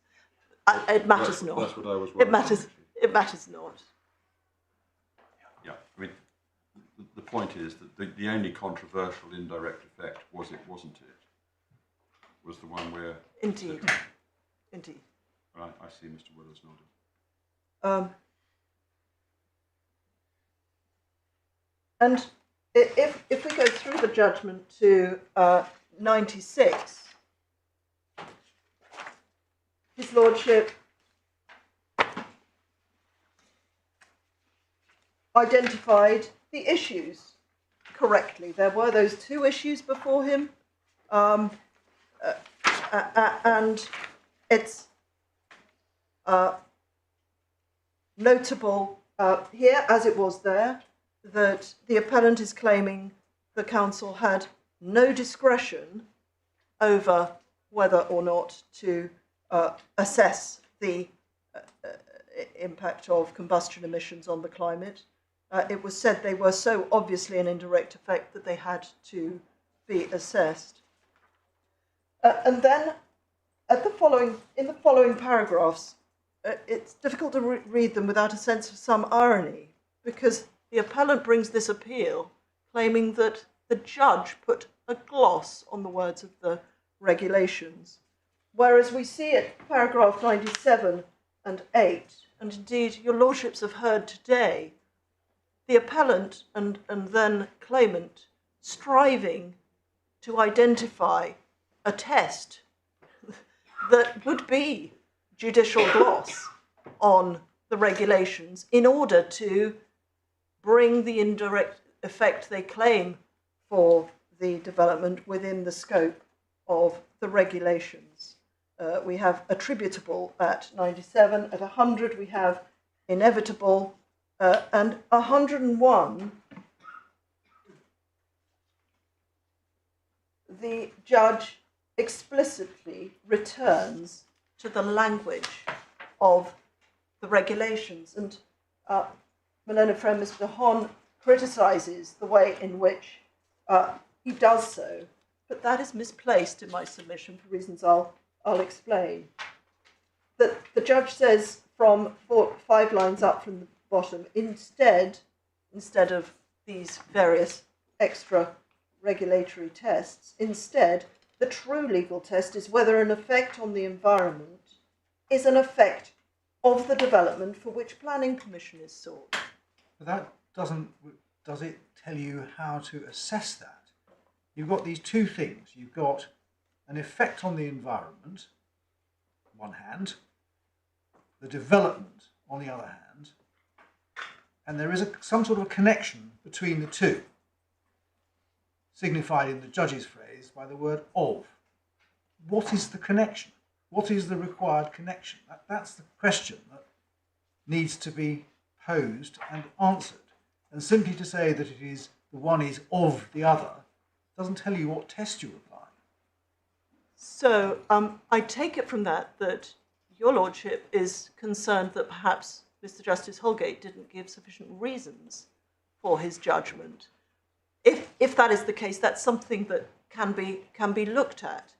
What is clear, though, is that he's posing I don't know the... what kind of connection he thought So was we'll go through necessary his to judgment. connect the effect with the project or But development. what he was doing in that paragraph was declining to follow the invitation that he should consider whether an effect, a later event was foreseeable, declined to follow the invitation to ask himself whether it was inevitable, but instead to ask himself whether it was an effect of the development. And it's my submission that as soon as one looks at the development in the round, its use and exploitation, we see that the combustion emissions of a product created from the raw material shipped off the site are not an effect of the development, but an effect of something else, of decisions by individuals elsewhere. Perhaps close to an answer might be paragraph 115 of the judgment, which immediately follows the judge's citation and quotation of the CJU's judgment in Abraham.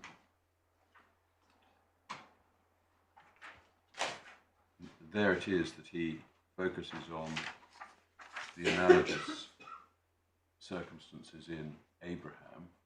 Yes. As a springboard, perhaps, for what he goes on to say about the present case. And en route, he takes in Squire and other authority. Yes, and concludes at 126, in words faithful to all those authorities, that the case law confirms that the EIA must address the environmental effects, both direct and indirect, of the development for which planning permission is sought, and also, of course, any larger project of which that development forms a part. But there is no requirement to assess matters which are not environmental effects of the development or project. And then, in his judgment, he explains that that does not extend to the environmental effects of consumers using, in locations unknown and unrelated to the development site, an end product which will be made in a separate facility from materials to be supplied from the development being assessed. So I suppose you really say, well, the judge wasn't required to define what is an effect. All he was having to decide was whether this particular thing wasn't an effect. Yes, and he knows from all the jurisprudence on adequacy of environmental statements that this is a question that really depends on the facts and circumstances of an individual case.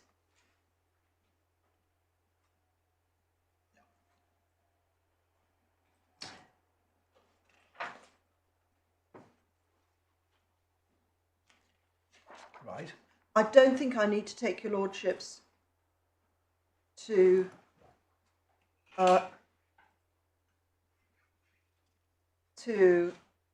I'm so sorry. Yes, I would like to just deal quickly with the cases that the judge deals with as he goes through those cases. And I'll take this as quickly as I can, if I may, but I just don't want some of these authorities to be before your lordships without at least some comment from this side. At 121, the learned judge deals with banks. And on that, I'd just like to say... You don't want to say anything more about Squire? This, I will go to Squire, yes, and in a little more detail. On banks, the ground of challenge was upheld by the court, as the judge says, and didn't involve any decision on the issue which arises. So banks is simply unhelpful, particularly as, in the background, there was a voluntary offer I think all Mr. of an Willis assessment. was saying to us about it was it showed you could do the assessment if you wanted to. And on that, as your lordships heard, what was done was an estimate of the emissions, not of the impact on the climate, because that involves a more involved process. And then Brown, very briefly, which is at 4239 of your lordship's authorities bundle. And this, no need to go to it. This is referred to within Frackman. It was simply a project splitting Was it case. splitting? Yes. splitting of two things that were inextricably interconnected, The air freight distribution functionally centre. and commercially. Yes, yes. So no help to the appellant whatsoever. No consideration of the meaning of indirect effect.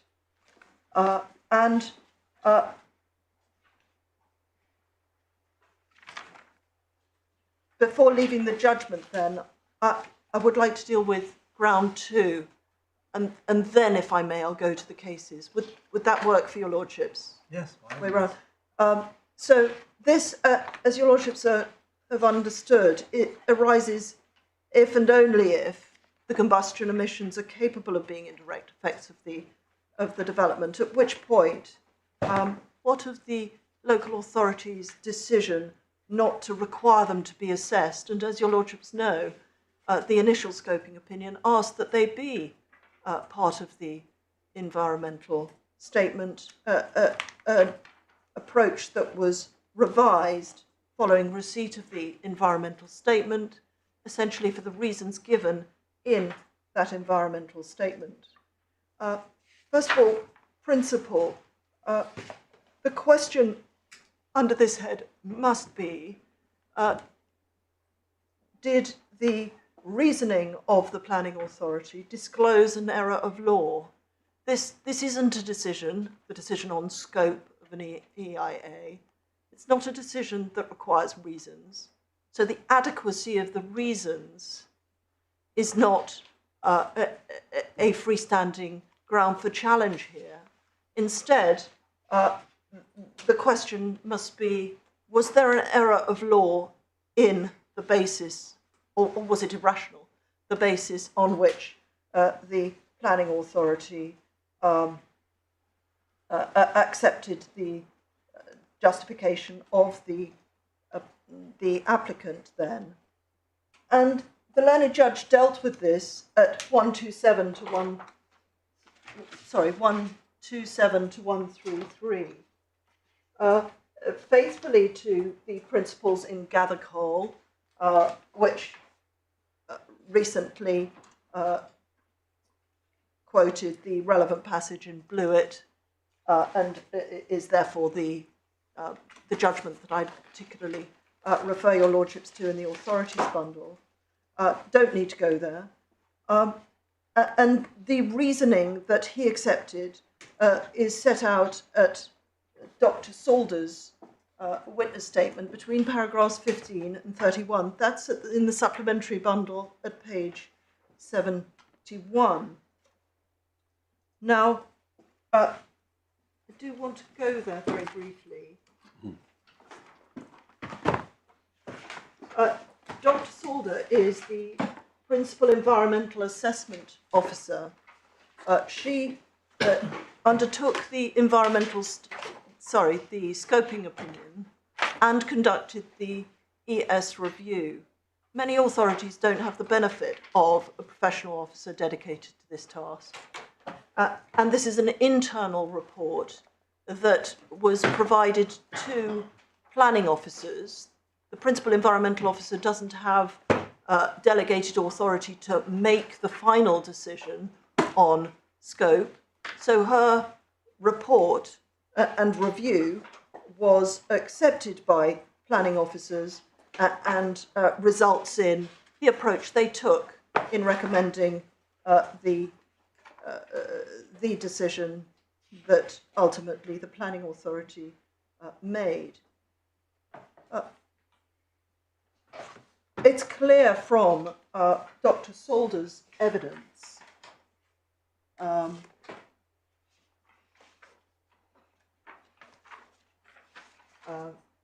from paragraphs 24 on in particular, that she gave careful thought to the question whether the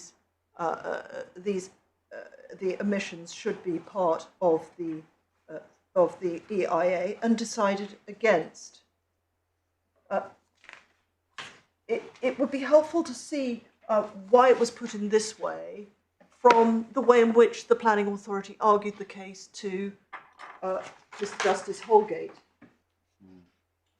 It was put very much at first instance that it was a matter for the planning authority whether or not the downstream emissions were included, and therefore, as a matter of judgment, they'd taken a reasonable approach. It was also argued that Section 31A of the Senior Courts Act meant that the decision would not be different, and Dr. Salder's evidence is provided to give as full and frank an explanation of the reasoning process and indeed what would happen if the council was to consider this again. And that's the light in which her witness statement needs to be seen.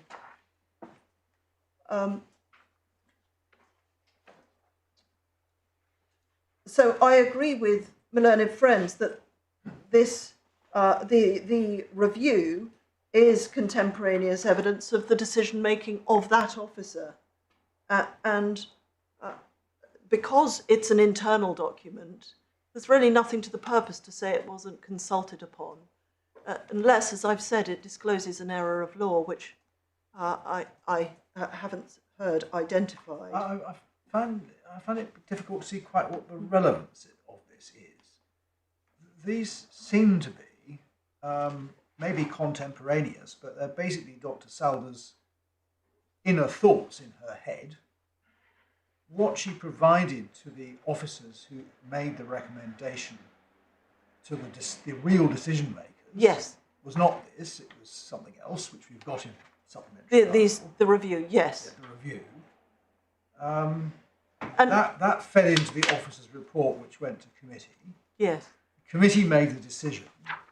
So I can't see that Dr. Salder's internal debate with herself is of any great relevance.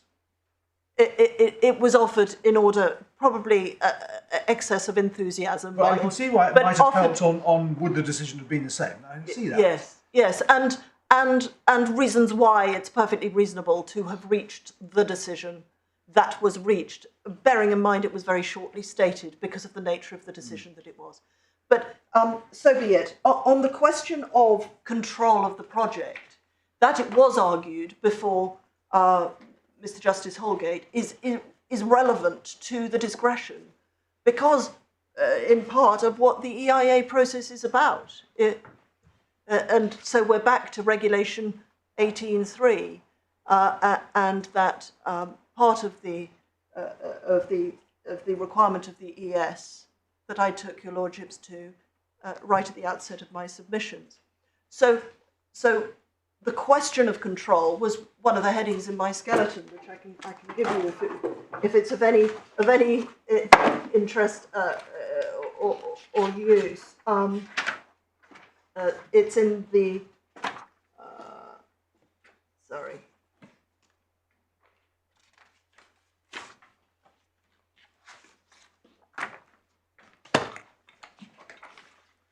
I think I wrote down.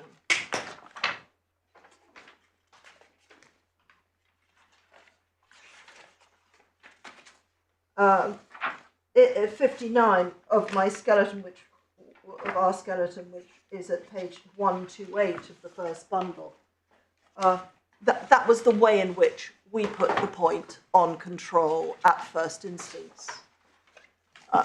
Control being one of a number of characteristics of this particular case, which we argued made it very sensible that the council had made the decision that it made. Sorry, did you say 58? Of the skeleton. The skeleton. Skeleton, yes, I think so. Thank you.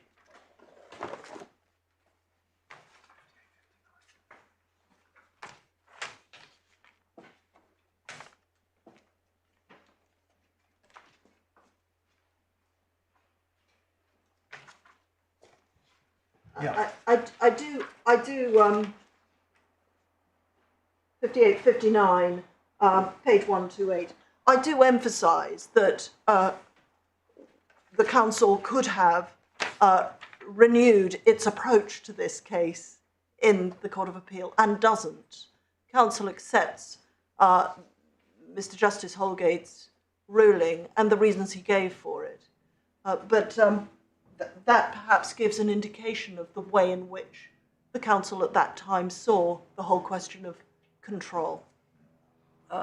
Does it reveal an error of law? Is the question of the ability of the project to control an effect relevant to whether you're going to require EIA of it? I would submit yes. I would submit no error of law. With that in mind, I submit that the judge's the way the judge dealt with the officer's report at paragraphs 134 to 140, which, if we go back to his judgment, is at the first core bundle, page 78.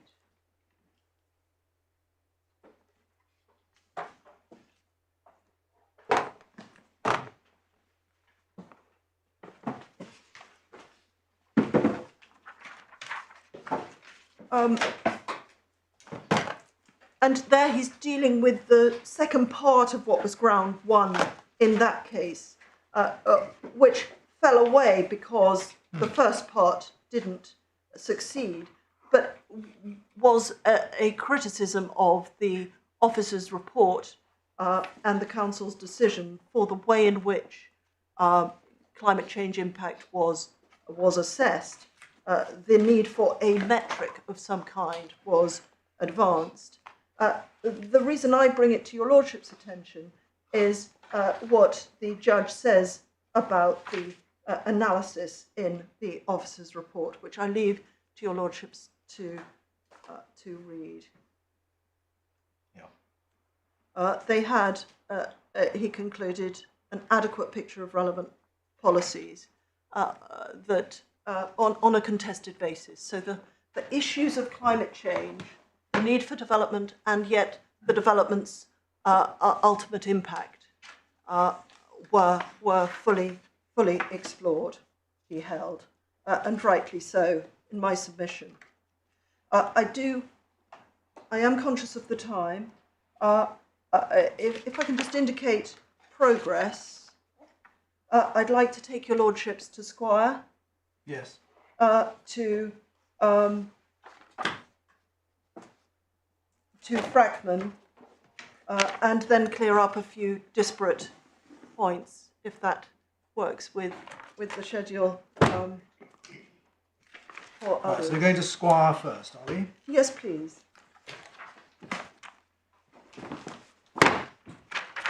This is, your lordships will have it at page 420 Yeah. of the bundle. And notably, the appellant claimed this was the most helpful authority in the UK when arguing the case before Mr. Justice Holgate. And as has already been mentioned, it's important to keep in mind that the odour and dust caused from the spreading of manure were common ground, were indirect effects, that it was necessary for the EIA to assess, and that is clear from paragraph 39 at AB at the page 434 of the authorities bundle. Now,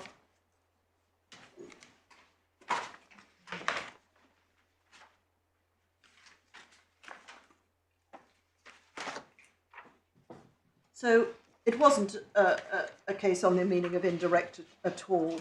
I've said that already. The parallel isn't exact, my lords, but for the manure in Squire, we have HGV traffic at Horse Hill.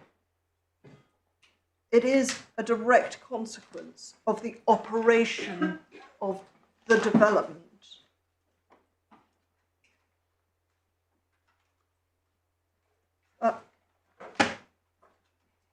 If I can go to paragraph 65 and deal with a point made by my learned friend, Mr. Hahn.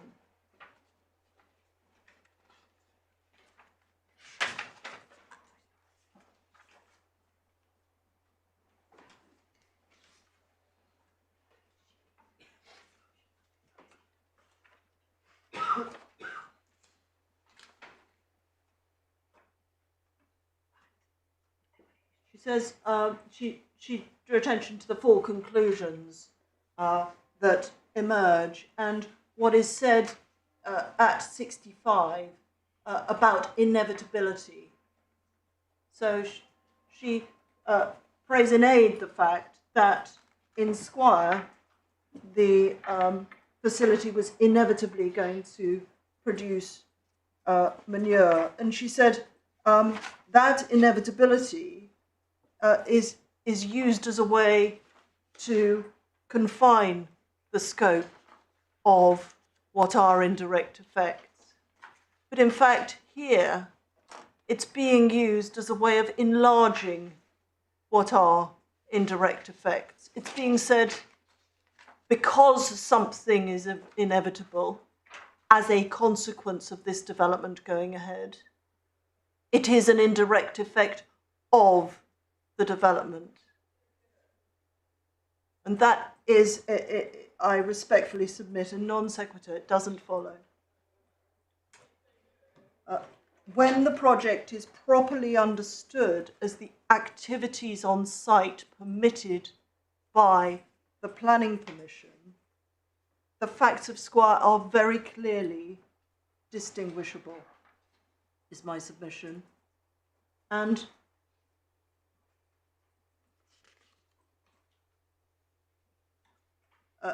the reasoning on the adequacy of the EIA at 62 through to 69 do all go to the quality of the assessment of an agreed indirect effect, but it is helpful in my submission, and no criticism of anyone in the room, but this is a fairly dense judgment with quite complex facts. It is helpful to bear in mind when reading those conclusions that an earlier point had been made. If I can take your lordships to page 435.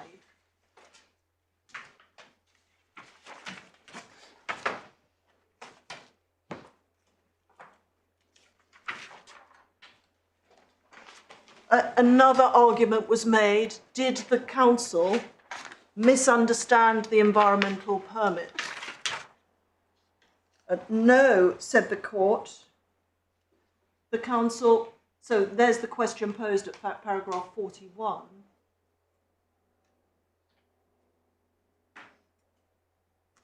No, said the court.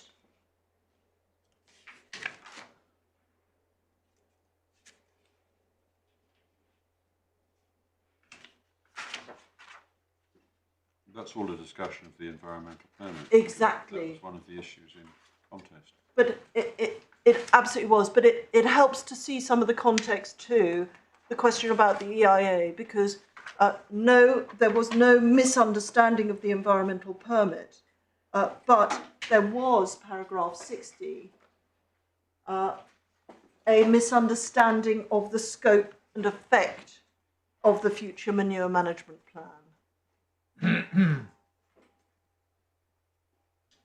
And that it doesn't take the findings of the court any further, but it perhaps explains a little why there is this focus on the manure management plan, what it did and what it didn't do in that later passage of the judgment about the adequacy of the EIA. What informs that assessment is that the council had thought that the manure management plan did something it didn't. And the manure management plan was something that didn't yet exist, was going to have to be produced, but wouldn't cover the matters that the council thought that it would. I hope it's useful to have that fleshed out just a little, but my main submission on Squire is that it is distinguishable, firmly distinguishable for the reasons that I've said. And so I go to Frackman, of which has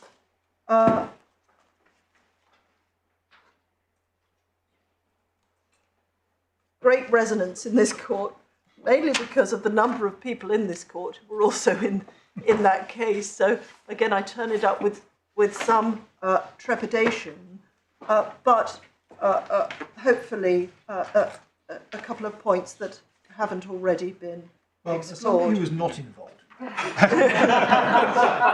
all it seems to me to decide is that there were two quite separate projects, and that you didn't need to look at Project 2 when you were doing the EIA for Project 1. It goes a little further, if I may say. Right. If I may say so, but it I'm not also getting involved in considers. I'll take your lordship to the judgment in due course. But the point I have in mind is this: that during this exploratory stage, there was to be extended flow testing. Extended flow testing involved the export of gas from the site as part of this project to the grid. And that, it was held, would become part of the general supply and did not need to be assessed. And there is therefore a parallel. There is also, when one's considering criticising the approach taken by His Lordship, Mr. Justice Holgate, the emphasis in the judgment on assessing the effects of the project, which we pray and aid as being a strong authority for the approach he took and his determination simply to look at the effects of the project in this case. So those are the two sort of purposes, if I may put it that way, my lord, for going briefly to this case. As your lordship knows, Lancashire County Council in that case had refused planning permission for exploration works to test the feasibility of two sites for commercial extraction in due course of shale gas. So hence the purpose argument put very firmly by the appellants in that case, the purpose of the first project being to deliver the next. Not dissimilar to the argument here, praying in aid the purpose of this project to produce oil, which then needs to be refined elsewhere. Of course, the Secretary of State allowed appeals by Quadrilla, and this was a challenge to that decision of the Secretary of State. We're interested with in the second appeal by Mr. Frackman. The Preston New Road Action Group actually didn't raise EIA grounds, but that's just an interesting point of fact for those reading the judgment.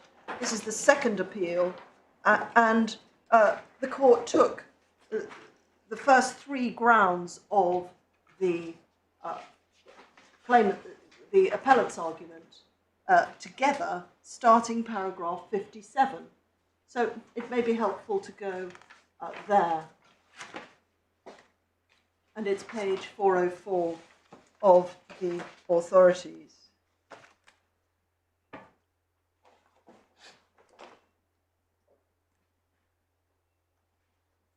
And at 63, oh sorry, I've got here that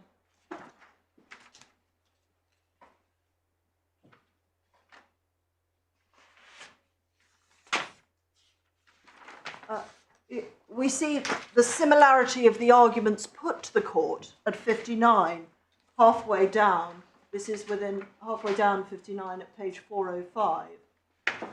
It's being urged on the court, very similarly to the argument being put to your lordships, that exploration was only being carried out with a view to production. Production was reasonably foreseeable and was indeed the end product of exploration. That was the argument on issue 1. Sorry, where are you? Halfway down paragraph, I do apologise, my lord. Paragraph 59. 59, sorry. Yeah. 63. I think I did. I'm dotting around a bit. Yes, exploration was only being carried out with a view to production. So that, production was reasonably. Yeah. Indeed. So that was the argument being put. And at 60, the court looks at the decision of Mr. Justice Dove,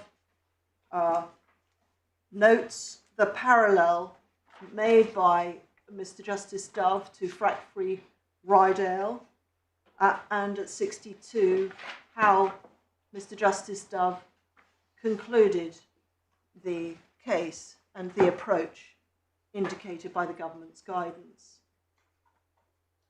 In my view, that's Lord Justice Lindblom, the judge's approach and conclusions were correct. As Mr. Elvin and Ms. Lewison submitted, the court must focus on the nature of the consent procedure for the project under consideration. The crucial point here is that the scheme before the Secretary of State was a single, clearly defined project, limited to exploration for shale gas on the 2 sites and the associated monitoring. And the consent procedure for it was not a multi-consent process. And it is relevant that we have this void in the middle of the project, in this case, and the effect that the refinery, which is far more proximate to the effect which is said to be an indirect effect of this development.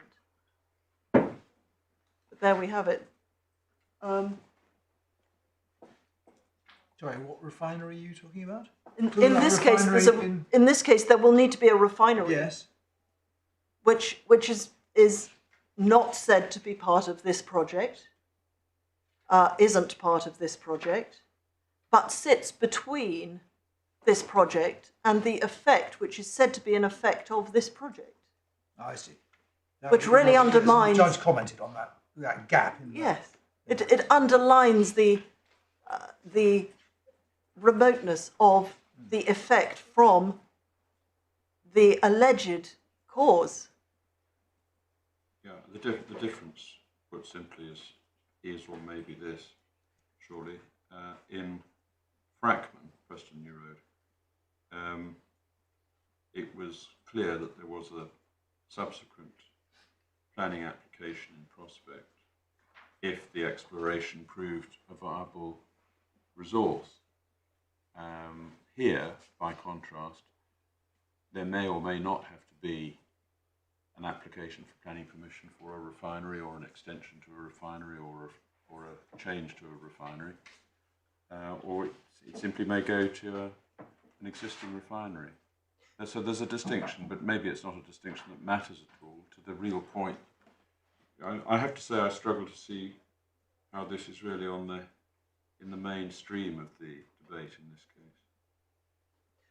Well, I mean, except you're praying in aid passages that cite familiar authority on what a project is. yes, and in reliance on the point about extended flow testing, I will submit that the right way of viewing the crude oil once it's left the site is it joins the international market in crude, indistinguishable from other sources of crude. Well, that's a different. Yeah, that's a different point. Yes, that's a separate point. Yeah. And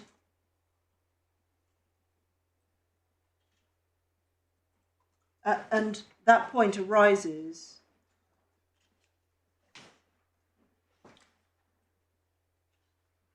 I might just jump straight to it at 70. The non-technical summary of Quadrella's environmental statement explains extended flow testing. And then 6 lines down, the assessment in the environmental statement embraces the full range of greenhouse gas emissions associated with the project. But it does not extend to that extended flow testing. 71, there is, it seems to be, no force in Mr. Willer's submission that the environmental statement was inadequate because it lacked an assessment of the effects of greenhouse gas emissions arising from the extended flow testing phase, a point not raised before the inspector and which emerged only in these proceedings. Because the extended flow testing phase would last some 3 years, Mr. Willis described it as production by any other name. In my view, however, the judge's conclusions on the argument, 128 of the judgment, are plainly correct. There was no defect in the assessment of the environmental statement. Greenhouse gas emissions associated with exploration, including extended flow test, the extended flow testing phase, were fully assessed. And at 72, the judgment continues to explain why that it would, once piped into the grid, merge with existing supplies to consumers. Well, that's the point, though, isn't it? It's not that it's indistinguishable in the sense that you can't tell this crude from any other, or this gas from any other. It is not an additional supply. That's the point that my lord is making in 72. In other words, there is no overall increase in gas as a result of what is being done on this site. If, on the other hand, there were to be an overall increase in greenhouse gas emission as a result of the crude oil extracted from this site, that might be different. It might not be, but it might be. Yes, I'm not sure that I've taken the same point from that, and I'm not sure that anyone knows whether there would or would not be an overall increase in oil if this site. Well, I thought your point was that this was not distinguishable. It just becomes part of the international market. Indeed. And it's not. It is indistinguishable from other crude, but whether it is or isn't distinguishable from other crude doesn't seem to me at the moment to be the point. What the claimants are saying is that there is an overall, if you extract this oil from the ground, which would otherwise remain in its veins or its pockets under the ground, you are increasing the overall quantity of greenhouse gas emissions. That is an indirect effect of the project, and therefore it ought to have been part of the EIA. That's the essential argument. Yes, but that depends on evidence that there isn't in this case. There is no evidence that... That's a different... Yes, there is no evidence, and I didn't understand it to be put on by the appellants on that basis, that there is no evidence in this case that the overall effect would be additional, which is the purpose of my point, that it joins an international market. The point put shortly may again simply be this, mate. There's no evidence that this will increase the overall global consumption of hydrocarbons. Indeed, and I thought that was... I'm sorry, ma'am. It'll come from this. It'll come from this well, but it won't lead to an increase. There's no evidence actually that it will lead to an increase in the use of petrol-fueled cars and other industrial processes.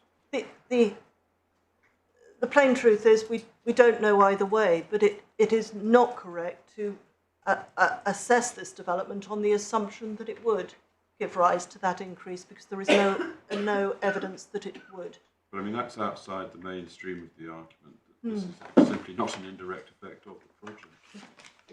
Yeah. If you understand the authorities correctly, that's what you submit. Which is what I say. May I check my notes on other cases to see if there's something that I needed to take your lordships to that I haven't. But that's all I had to say about Squire. I distinguish it firmly on its facts, and I'm sorry, Frackman. It is different, but the dicta that I've taken your lordships to are very, very helpful in seeing that Mr. Justice Holgate was right to focus on the project and the effect of the project. He asked himself the right question, and in my submission he came up with the right answer. I refer very briefly to the Frack 3 Rydale case. I will say only this: if that case was right, then I'm so sorry. If the appellants are right in this case, I'm not clear that that decision can stand, because the connection between the development and the gas-fired generating station was direct. The project was was the production phase, releasing gas, and required EIA. Again, there was a dispute over the scope of the scoping opinion, which was decided on traditional grounds.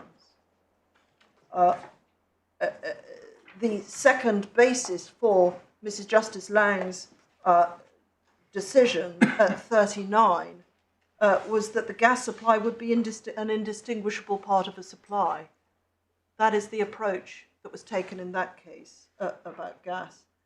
As here, I submit, there's no way of separating out the impact from Horse Hill from any other crude. And I'm now repeating a point that I've just made in relation to the extended flow testing phase in Frackman.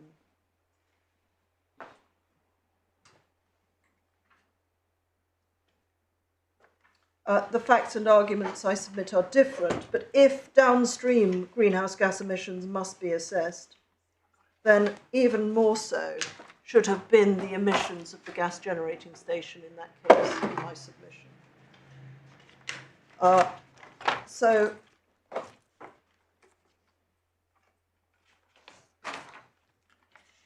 Oh, Cat. I did want to take your lordships briefly to Cat. This is another case in which certain people in the room were present, albeit in a different stage. This was the judicial review of a screening decision. The judgment's at page 268 of the bundle. I don't believe I need to go to the judgment. It was a complex set of facts due to the fact that the first screening opinion was admittedly flawed.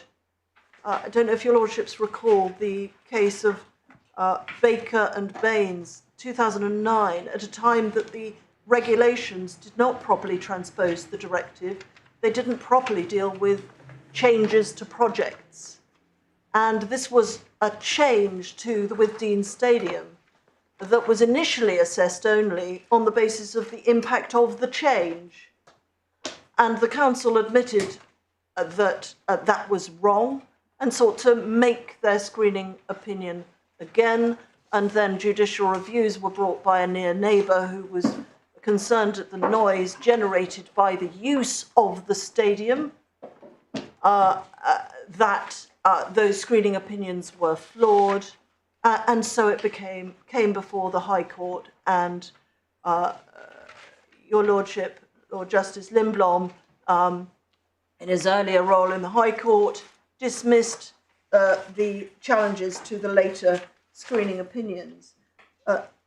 I'm just going to say a word about its similarity to Abraham.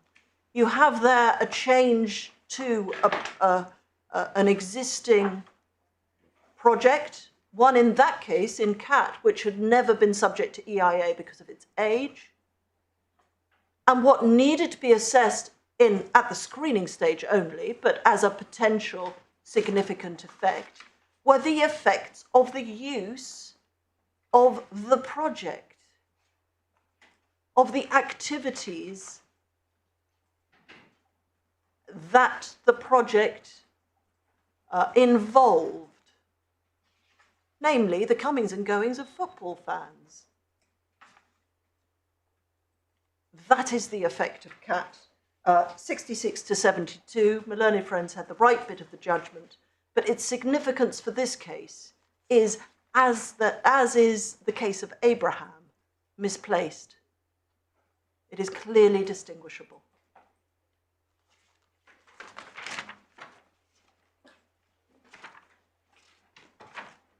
Yeah. Greenpeace. Sorry? Greenpeace. In the Court of Session, very briefly. Yes. As the seconds fall away.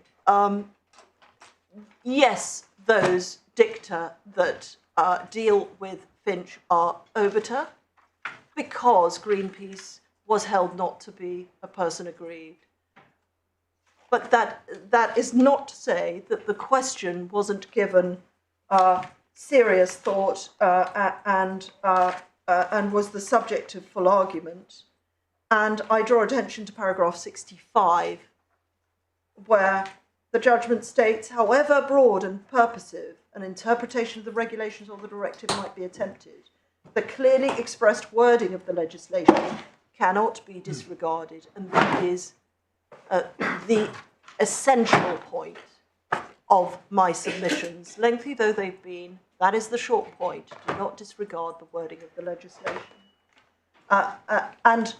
And it goes on. It is the effect of the project and its operation that is to be considered, and not that of the consumption of any retailed product ultimately emerging as a result of a refinement of the raw material. May I just check my notes in case there's something I've omitted? And if it's substantial, I may need to ask to rise again tomorrow, but I think we're pretty much there.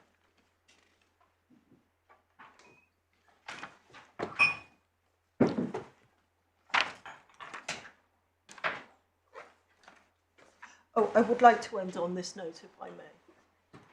My client has declared a climate emergency, and I have in mind the way the case was opened at the outset of Moylan Friends' submissions. My client is committed to playing its part in the path to net zero and was favourably disposed to the idea that downstream emissions should be assessed, hence the screening opinion. But in a rational decision, it accepted the advice of Dr. Solder, who in turn accepted the brief rationale within the environmental statement for not including those downstream emissions.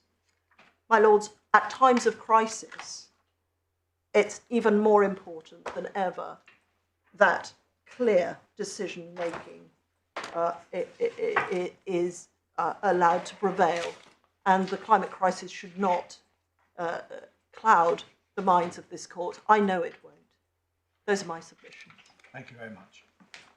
Right, well, it seems to be a convenient moment to end for the day. We'll start again at 10:30 tomorrow morning.